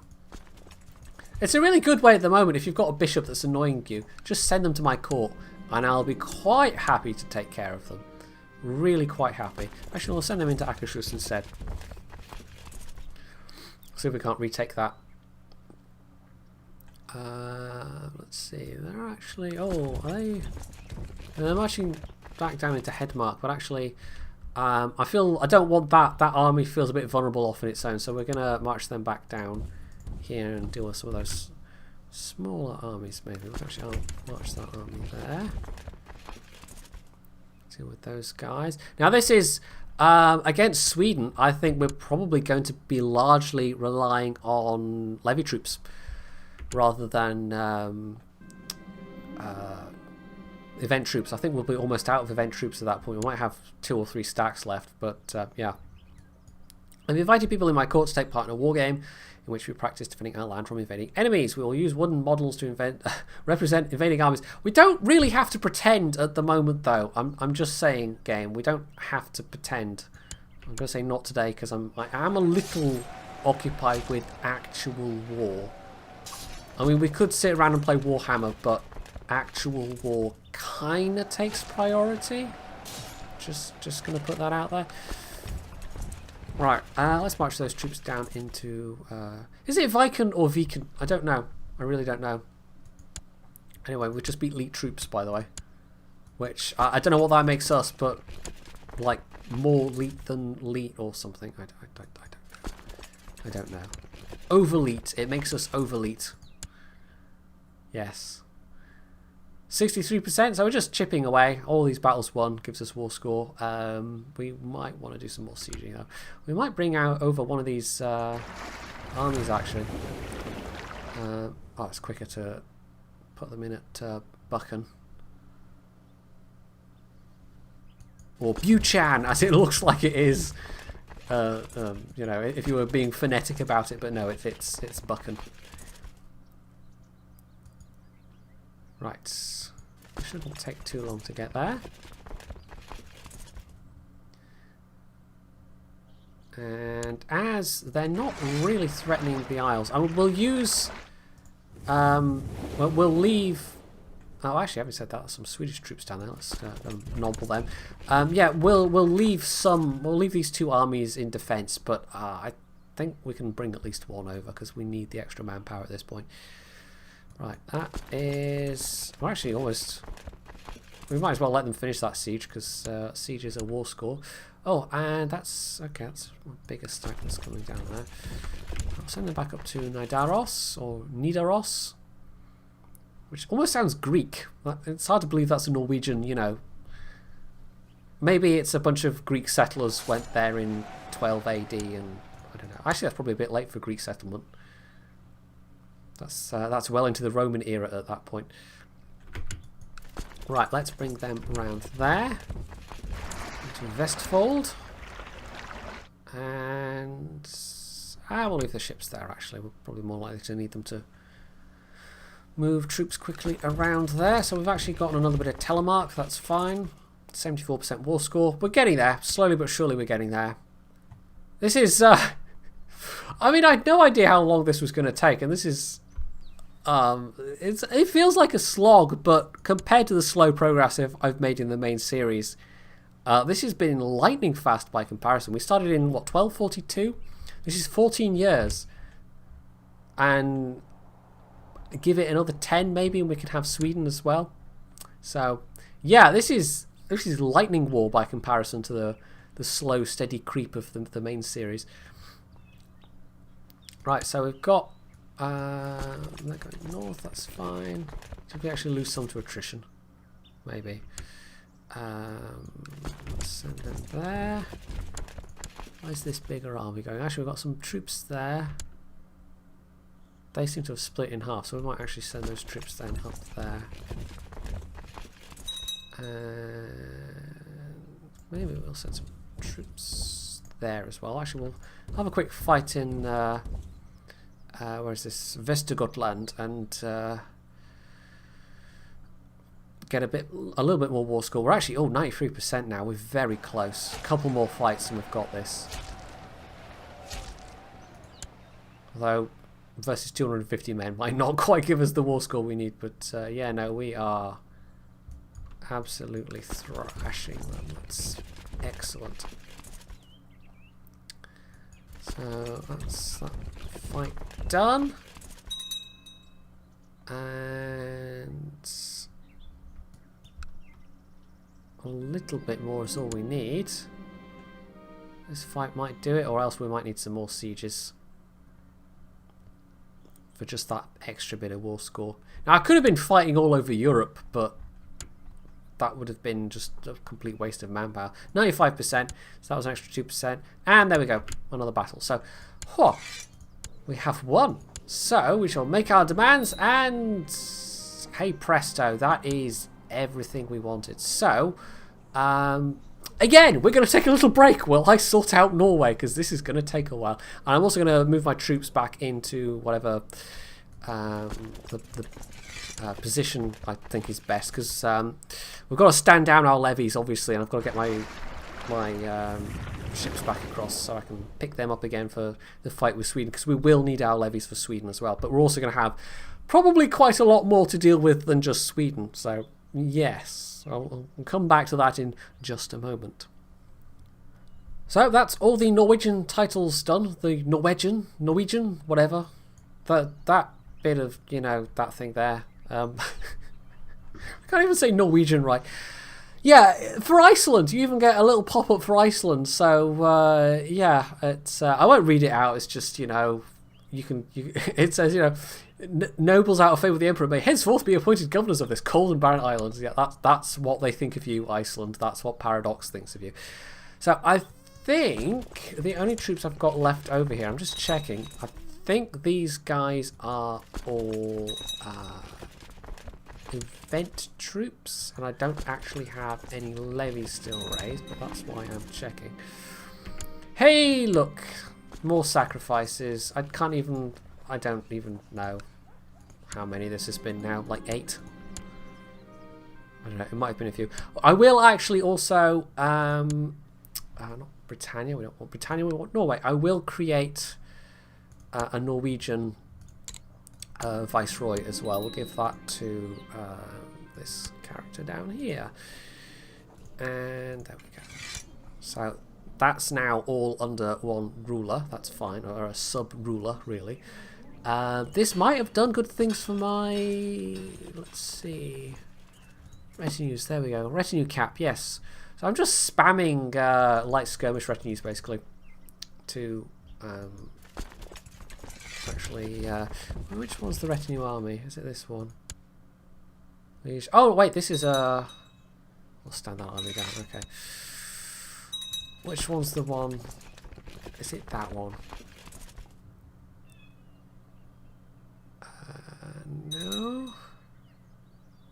I might have accidentally folded in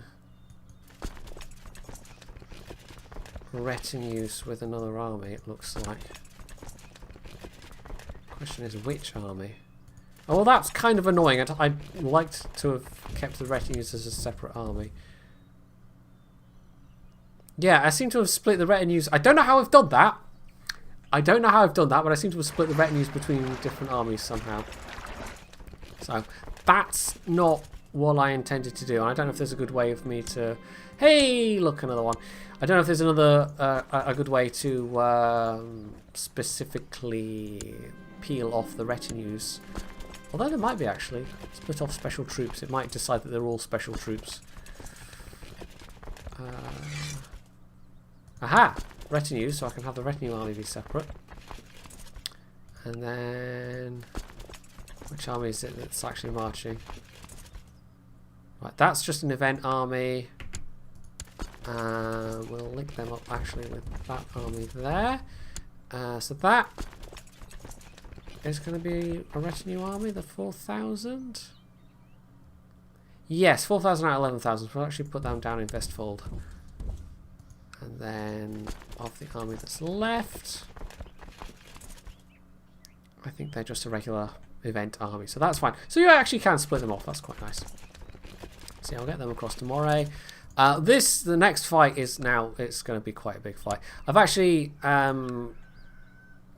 like half the characters are still Norwegian counts, so there might be a bit of civil war going on within Norway. We'll see, but hopefully nothing too much.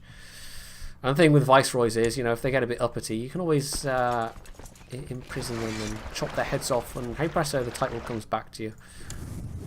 But it's still effectively just a normal civil war in all other regards. So, we could take Kemi next, and then possibly Sweden. But if we're going to piss off everybody by declaring another invasion, it might as well be against Sweden. I might even wrap up the video there, just because we've been going for so long now. I might just take Sweden and kind of say, job done, which it more or less will be. It more or less will be the shape of my North Sea Empire. Only this time with actual Aztecs. So I'll merge up those... retinue armies. We'll actually let the retinues reinforce a bit. And oh, hello, defensive pact opposing. Oh, that's not to do with me then. This is somebody that's settled down. Okay, I'll actually have a quick look at the rest of the map. Why not? I better pause it because it's going to run horribly if I don't pause it. So let's have a quick look around. India's been fairly stable. Mongolia was controlling all of that at that point, and now it's the Ilkhanate. Golden Horde's still fairly... Oh, interesting. Novgorod's been replaced by... I'm guessing that's a horde? Yes. So Novgorod's been replaced by a Khanate. Otherwise, well, we haven't really covered that much game time, to be honest. I mean, it was the 1337 start. So we're not that far into the game, really.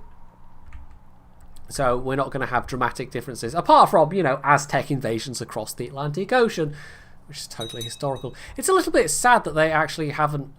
Maybe it just has sold like the least well of all the DLCs, because it's the one DLC that everybody just goes, yeah, you can avoid that one. So we haven't had any more alt history DLCs come along. But as I was saying much earlier in the video, God, is it still the same video? It feels like a different video at this point, but no, it's still the same video. It's like the only way you can play as the Aztecs is to bodge it, absolutely bodge it a lot. And you need to know a little bit about editing save files. And you need to know a few console commands. Although console commands aren't hard, you can just look them up.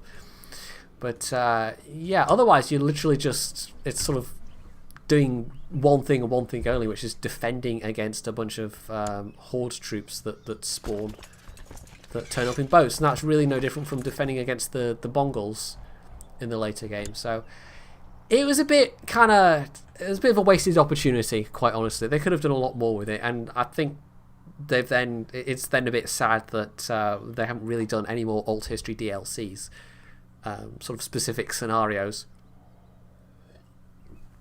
Anyway, one title can be usurped, so we can actually create Is he still at war? How are you not done yet? Defending against the Irish Civil War for... has he still got the Welsh crown as well? Can I not just create Wales? Is the Welsh crown now available? Oh, that's not what I wanted. No. No, he's still got the Welsh crown as well, I think. So I can't also have Wales. Which would cut down my... Well, actually, it doesn't really matter that much. We're fine for vassal limit at the moment. That's going to easily take us up to the end of the video. So, how's this army doing? 13,000 in total, 300 soldiers a month, so I might actually skip ahead a little bit here. I just literally want this army to be at full strength before I make a move. And also, of course, that will give my army levies a chance to fully recover as well. And my vassal levies as well, although the gap there is more from Norway, because of course Norway's sort of newly created, so they won't have had a chance to actually... do anything yet. Also, it's still saying I've got raised... What troops are... I'll figure out. It's saying I've got raised troops still, but I don't think I do. But maybe I do, and I'm just getting confused. Anyway, yeah, we'll be back in just a moment, anyhow. So, that army has nearly reinforced. I think we're good to go, in other words. So, let's get this party started. So it's the invasion of Sweden that we want. If we want Finland, though, we're also going to have to fully siege those Finnish provinces, and that might take a while. It's kind of awkward. I can go for an invasion of Finland, but then it's even more provinces I have to siege. But it's just Finland itself is a bit... Because I'm going to have to be defending the Swedish provinces as well as trying to hang on to, you know... So at least we've got that straits crossing there, but it's going to be awkward. It's definitely going to be awkward. So we'll send that, and we'll see what how much of Europe we're at war with. Well, the HRE is staying out of it, but otherwise this is even more than last time. A lot of the same people, but some new ones joining in as well. I will raise my personal levies to start with. And we'll march them into Gowrie, ships into Gowrie. We'll bring that army across, and then I think I will raise vassal troops as needed. So let's actually give some orders. And I'll get this war underway properly. Now, they've actually got some rebellions going on at the moment, so that kind of works in my favour. They're already in a somewhat weakened state. But it's when the rest of the forces of the defensive pact catch up that at that point it gets a bit more interesting. But hopefully we just soak some of that up with England. Also, oh hello, rebels. I hope Norway can deal with those. Maybe. It's a Catholic uprising. Religious uprisings like that, if they go unchecked, basically they effectively declare independence, so you don't want that. The Norwegian troops are actually marching that way, so... Now, I'm going to have to task that army to go and deal with that, which is slightly annoying, but anyway. That's fine. That's actually my levy army. Oh, it's also got a... what looks like a... retinue from one of my vassals attached to it as well. I was wondering why it had multiple troops there, but no. Well, multiple, you know, showing multiple armies. Anyway, but they're actually marching south. This very, very tiny army, this one-man army, I'm sure they'll do well. Yes. Right, that siege... Oh, we already have that siege. How do we already have that siege? We already have war score. Is that because... the rebels are on our side? I don't know. Maybe because they're Norwegian rebels. That might be because they're Norwegian rebels. We've ended up with war score already. Right. That's another 13k troops. So we will then over. And again, it's just going to be a case of trying to keep the troops together. Although in this case, I think what we'll do is we'll plonk them down there and have them siege Lapland and Västerbotten. And we shouldn't have any trouble with troops coming in from around this area. We could also go for Kemi maybe, but we can't set that as a... We can't kind of demand them at the same time. Although it might be worth sieging. I don't know. With the invasion caches Belli, it might well be worth sieging them. But they're part of Finland de jure, so that might or might not work out. It might just end up being a waste of time. Anyway, let's see, we've got various sieges going on, so that's fine. I think we pretty much exhausted Sweden's troops last time, so they don't have a lot going for them. And starting off with 11 war score is quite nice, actually. And there we go. So we've beaten those guys. Off with his head! Out with his heart! It does make a mess, but it's worth it. It's worth it. The gods are pleased, and that's the main thing. That's always the main thing. Because if the gods aren't pleased, then, well, just what are you doing with your time? I can imprison my wife, because... Why can I imprison my wife? I don't know. What's she trying to do? Kill the Duchess of Galloway. Yeah, we don't care about that. That's a bunch of probably really important messages that I've just clicked away casually. We're also sending troops into quite a lot of troops into northern Sweden in what is still technically winter time, so attrition's going to knock a few of those on the head, unfortunately. But what can you do? Well, we could wait, I suppose. But even then, even being in friendly territory, they're still taking really high attrition, which is unfortunate. That's really high attrition. In fact, that's got a super low cap. Maybe I should have landed them elsewhere, or else waited till a slightly later time of year. But oh well, it's done now. I can't undo it, unfortunately. That has cost me a fair whack of troops. Whoops. Anyway, we'll get that fleet back down to Britain. We'll plonk it down in York. I might raise England's troops. Or I could just raise the entire country's troops. Because if the Norwegian campaign is anything to go by, we're probably in for a slightly long haul here. I'll actually speed things up a bit as well. I mean, it was the same with Norway. It went very well at first, and then troops from other nations started to catch up, and life got a little more interesting. Actually, let's see if we can't beat up that army there. So we're starting to see some troops trickle in. Yeah, that's a win. That siege is nearly done. That siege is nearly done. We actually won the first level of that siege, so that's fine. Where are they marching through? Let's take out these, let's see, troops from Lorraine. Right, those troops have been really annoying.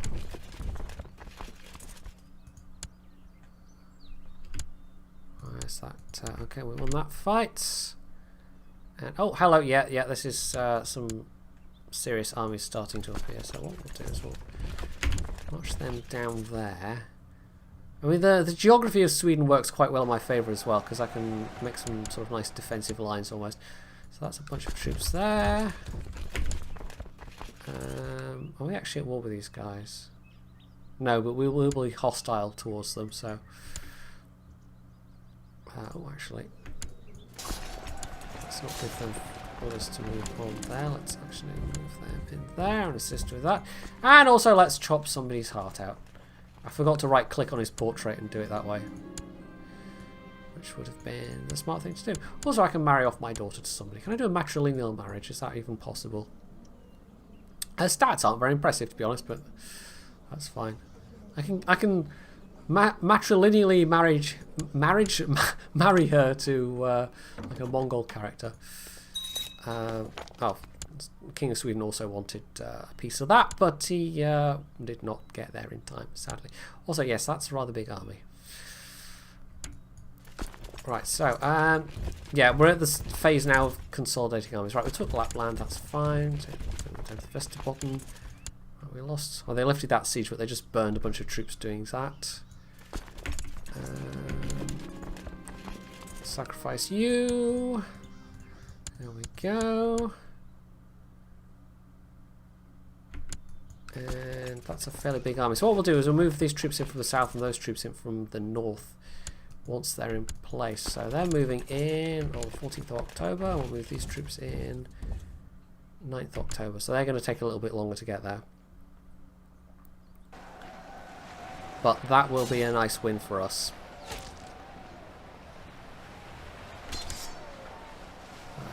That's going alright. This army will move around here. Right, I think we'll start to raise troops from Britain now. We now get 46,000. Oh, very nice. Now we'll get a couple of thousand will appear just there in Norway to start with alone. The rest of them, we're just going to bunch them up in York, get them all on the boats, bung them over, and then send them into battle. I should just slightly withdraw them in case that army gets any funny ideas about taking out those troops. They look like they're going north. Or if they're going for those guys up there, in which case those guys are... Can we get the boats there in time to maybe retreat them onto the boats? Because this army might be going after that army. It is possible. Right. God, let's just march them all down there. I thought I'd already created the Duchy of Iceland, but apparently not. Never mind. I'm sure there was some reason for that message popping up there. That's an army of 13k. Can we actually intercept them? No, they're actually retreating. 13th January. When will we get there? Come on, autosave 12th January, so I can actually march that army down there as well. Well, they probably won't get there in time.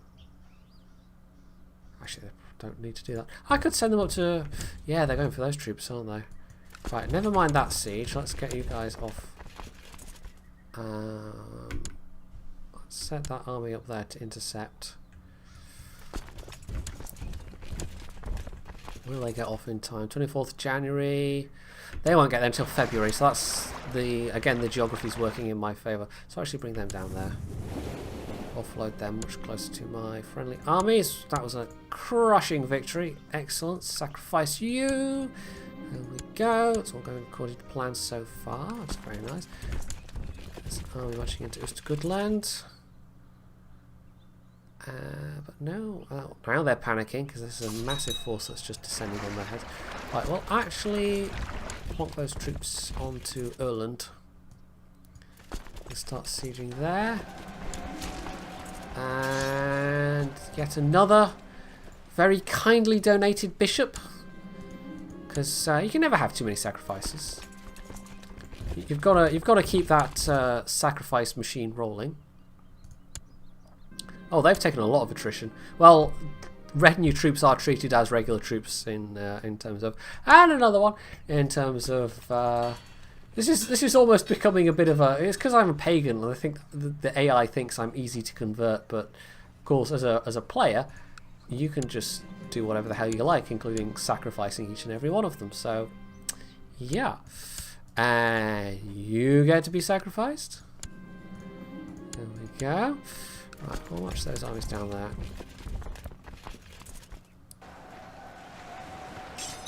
We're just going to squash them. 52% war score, we're doing pretty well. The thing is, because I'm using so many armies to beat up other armies at the moment, we're not getting a lot in the way of... Oh yeah, they've really taken attrition. We're not getting a lot in the way of sieging done.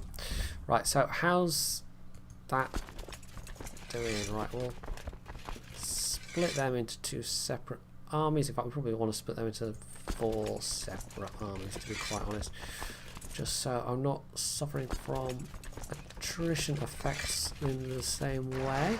Put them down there. I can't figure out what is this army seriously. Are they so fixated on this one army here? They might be, you know. We might actually be able to use this army to pull this army down, and then I can squash them. Oh, no, wait, there we go. But those Norwegian troops are going in, so that's fine. Right. Don't siege Denmark. We don't care about sieging Denmark. Let's send you back up there. Let's put those two there. So we've got one army sieging and the other army not. Okay, well, yeah, we're going to win that fight easily. We're going to they had an attacking penalty as well, so 54%, that's fine. We'll just keep up the sieging, keep up the battles. Let's actually put them sieging there. And they won, very nice. That army, however, is... we might want to merge that with another army soon. There's not a lot of them left now. What are those two in terms of troops like?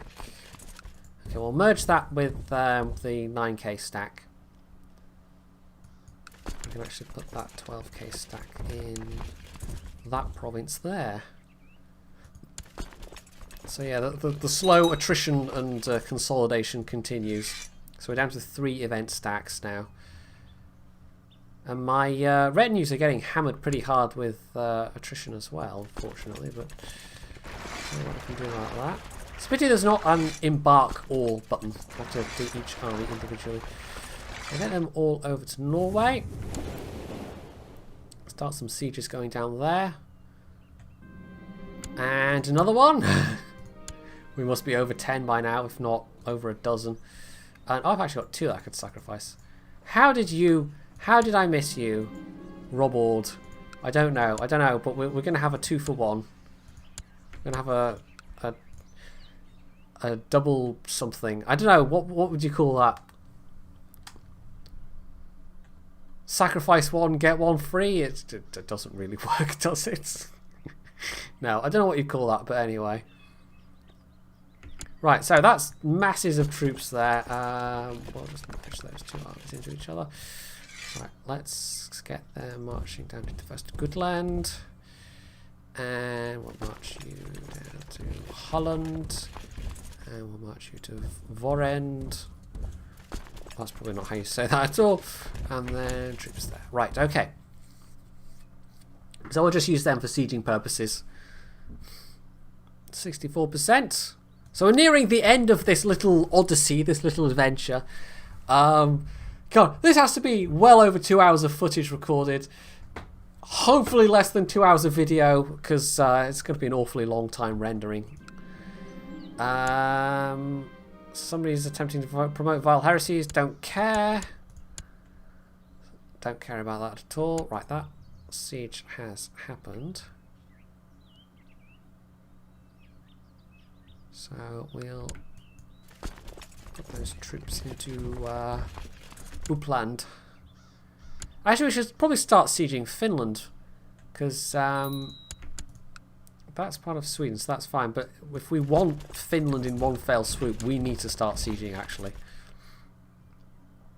So we'll actually move that army across into Neuland, and that army across into Satakunda, so it's being rendered there. There's a bit of disease going around, which is not helping, but we'll be coming out of winter soon. Money continues to flow through the trade post in Vestfold. We don't care about that either. Actually, talking about trade posts, the York is starting to get a bit of traction. So yeah, they've got a few trade zones going. But they are competing against the Hansa. So the Hansa's got a pretty good lock on the North Sea coast and, of course, the entirety of the Baltic. But yeah, if I was playing any kind of serious game, then I actually have the thingamy under my direct control. But this is not a serious game at all. Right, it's just a interpersonnel relations event, not particularly important. Oh, hello. Okay, that's well timed. That siege just finished, so we can march those troops in there. And that will siege, speed up that siege. Okay, how's that going? That's an army we could probably do with taking care of soon. Do I have any? No, most of my armies are kind of spread around a bit now. This is the phase where things get a bit tricky, because there's just such a lot of distance to cover, geographically speaking. But we're now also more in a defensive phase, so I suppose once these sieges are done, I'll consolidate these armies a little bit more and just use them to nobble anything that tries to come in to lift any of these sieges, and then I can maybe send another army up here to deal with that. We'll get some sieging done there. So, yes. That all looks good to me. So I'll actually consolidate those. That siege is nearly done. Let me turn the speed down a little bit. Right, send them into there. That's fine. No, we don't want to. That's fine. Another trade post message. Oh, the Teutonic Knights are attacking very unfavourably. I don't know why they even bothered. That siege is there. Okay. We'll send them there. We'll send them there.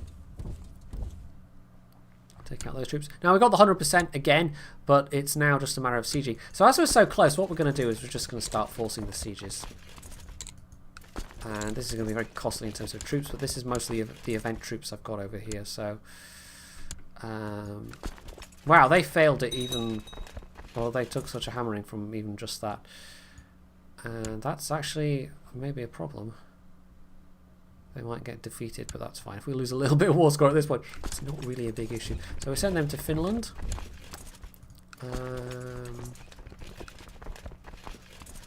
These... I can't even remember which are event troops and which aren't at this stage. Right, so we won that battle. We're going to sacrifice this random dude here. The Baron of Este, who is now an ex-baron. He's pining for the fjords. Yep. Yep.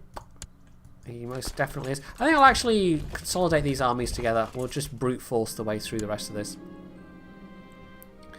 Swords are sharp and dangerous. I can lead better from inside my own castle. Oh dear. Craven. Ah well, it doesn't matter at this stage of things. It really doesn't. We've also got, we're going to assign somebody to be a guardian, so we'll quickly do that.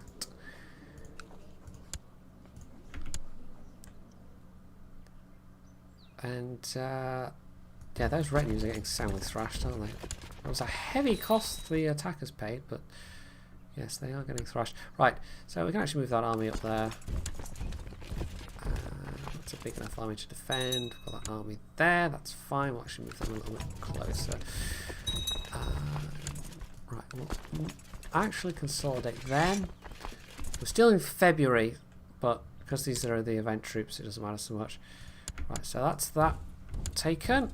We're nearly there. We're within spitting distance at this point.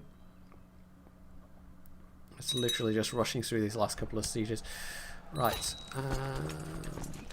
Actually, let's get both those armies there. And push up into upland. Just so we've got a bit of a fight going on. You guys are nearly ready to siege, so that's fine. Into Savalax. Which, honestly, every time I see that, it sounds like a Pokemon to me. Oh. Interesting. Okay. This is an event I've not seen before. The Fall of the Great Plains. The Aztec have come to terms with their fear of horses, and several breeders have been established in the valley of Anahuac in their homeland. So this is an event happening back home. There's precious little information from overseas, but from what can be pieced together, it seems Aztecs have used their new cavalry regiments to great effect, finally pacifying their stubborn rivals on the northern plains. The Shoshone Dominions and the Sioux Commonwealth, oh I see, have already been incorporated into their growing empire, and Aztec armies are now marching towards the last holdouts of the free Iroquois city-states on the Atlantic coast. It may only be a matter of time before the entire continent is ruled from the great imperial city of Tenochtitlan. Okay, I see what they're doing with that event. So while you're busy conquering over here, the armies back home are busy conquering as well. That's kind of cute. I like that. But again, if I hadn't bodged it and hacksawed and edited game files, I would never have seen any of this. Right, I'll say a trade post. That's completely unimportant. We don't care about a trade post siege at all. Let's actually merge those troops together. That's a bit of a weak army at the moment. Right. So we're still sitting pretty at 100% war score. Literally just need Oosterbotten. And we've won, basically. Job done. North Sea Empire created. And, oh, another bishop for the altar. Although this time I had to capture him. They didn't send him, you know, first class delivery, as they sometimes very nicely do. And another bishop. So many bishops. I'm surprised there are any bishops left at all. Who'd want to be a bishop? A Catholic bishop at this point in Europe? Just because you've got a very, very good chance of ending up under the knife of a very angry executioner. Of an Aztec executioner. So this should be it. I should be able to say off peace. Bingo. There we go. So, Kemi is still a bit of a holdout. In fact, you know what? We could just declare war. We're just going to make it look neat. We're just going to stand down the non-event troops. We're going to take Kemi. I think those are event troops. We do have... Okay, those aren't special event troops. Those are special event troops. That's a... Oh, well, that's the galleys. Right. Yeah, right. Are they... Okay, so that's... I don't even know. I think one's event troops and the other's the Thingamy army, but that's fine. It's just in terms of I can't declare war otherwise. Raised army levies. So I've still got army levies raised somewhere. One of these...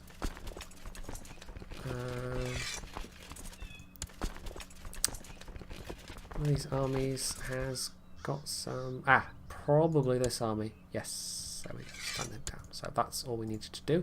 Declare war. Right, we're just going to have a very short little... That was a holy war. Oh, well, that's even brought those guys in, but that's fine. This is a single county. This will be ultra quick to deal with. We're actually going to go, no thanks, I'm fine. We're just going to sit there and have 48, you know, whatever. I might tidy this up off screen. I mean, I'll definitely save the game, but yeah, this is... I'm on the final push. The end isn't within sight. I don't want to sit down and like, I think after this, because this has been hours of recording now, I'm just going to go away. I'm going to have a nice snack. I'm going to edit this together. I'm going to set it to rendering, and then I'm going to watch a film or some anime or something. Yes. Something. Okay, come on, march faster. There we go. Right, so this will be an ultra quick siege. They've only got 1,000 men. There we go. 100% war score. Bish bash bosh. Done. Off peace. Enforced demands. It's mine now. It's all mine. So there we go. The North Sea Empire. I mean, we've got a couple of little blobs here, and Denmark is okay. A bit of a sticky out thing as well. But we could actually... We're gonna rename it. Just in honor of the achievement. It's taken me one episode to do what it's taking me a very long time to do in the regular series, but yeah, there we go. So we've got a North Sea Aztec Empire ruled by the great and wise Emperor Jedi McJedi-Lattle. Very well known Aztec name, that, yes, who has forever shaped the annals of something and, you know, the other thing. I'm actually very quickly, we're just going to hit the quick save button. I'm going to hit resign because we're going to get to see what the final score is, having achieved my achievements, having achieved my ends, having achieved my goal. So let's have a look. We got a score of 14,196, which is not bad, but considering the score can go up to 100,000, it's not that great. But considering this is within 25 years of having the character being created, and less than 25 years, in fact, what was it 1342? So this is exactly, well, slightly over 20 years it's taken to amass this entire empire, and we've actually still got some of those original event troops as well. So there we go. There we go, harkening all the way back to the very first episode. If you've made it this far, congratulations, because I have a little treat, or a surprise or something. I actually have a CK, not a CK2 Steam key, an EU4 Steam key, which has been very kindly donated by one of my Patreon subscribers. So, what I'm going to do is, if you've made it this far... If you've made it this far, I want you to, and you're interested in getting this Steam key, which is just going to be a completely free giveaway. I've only got one to give away, but yes. What should we put in the comments?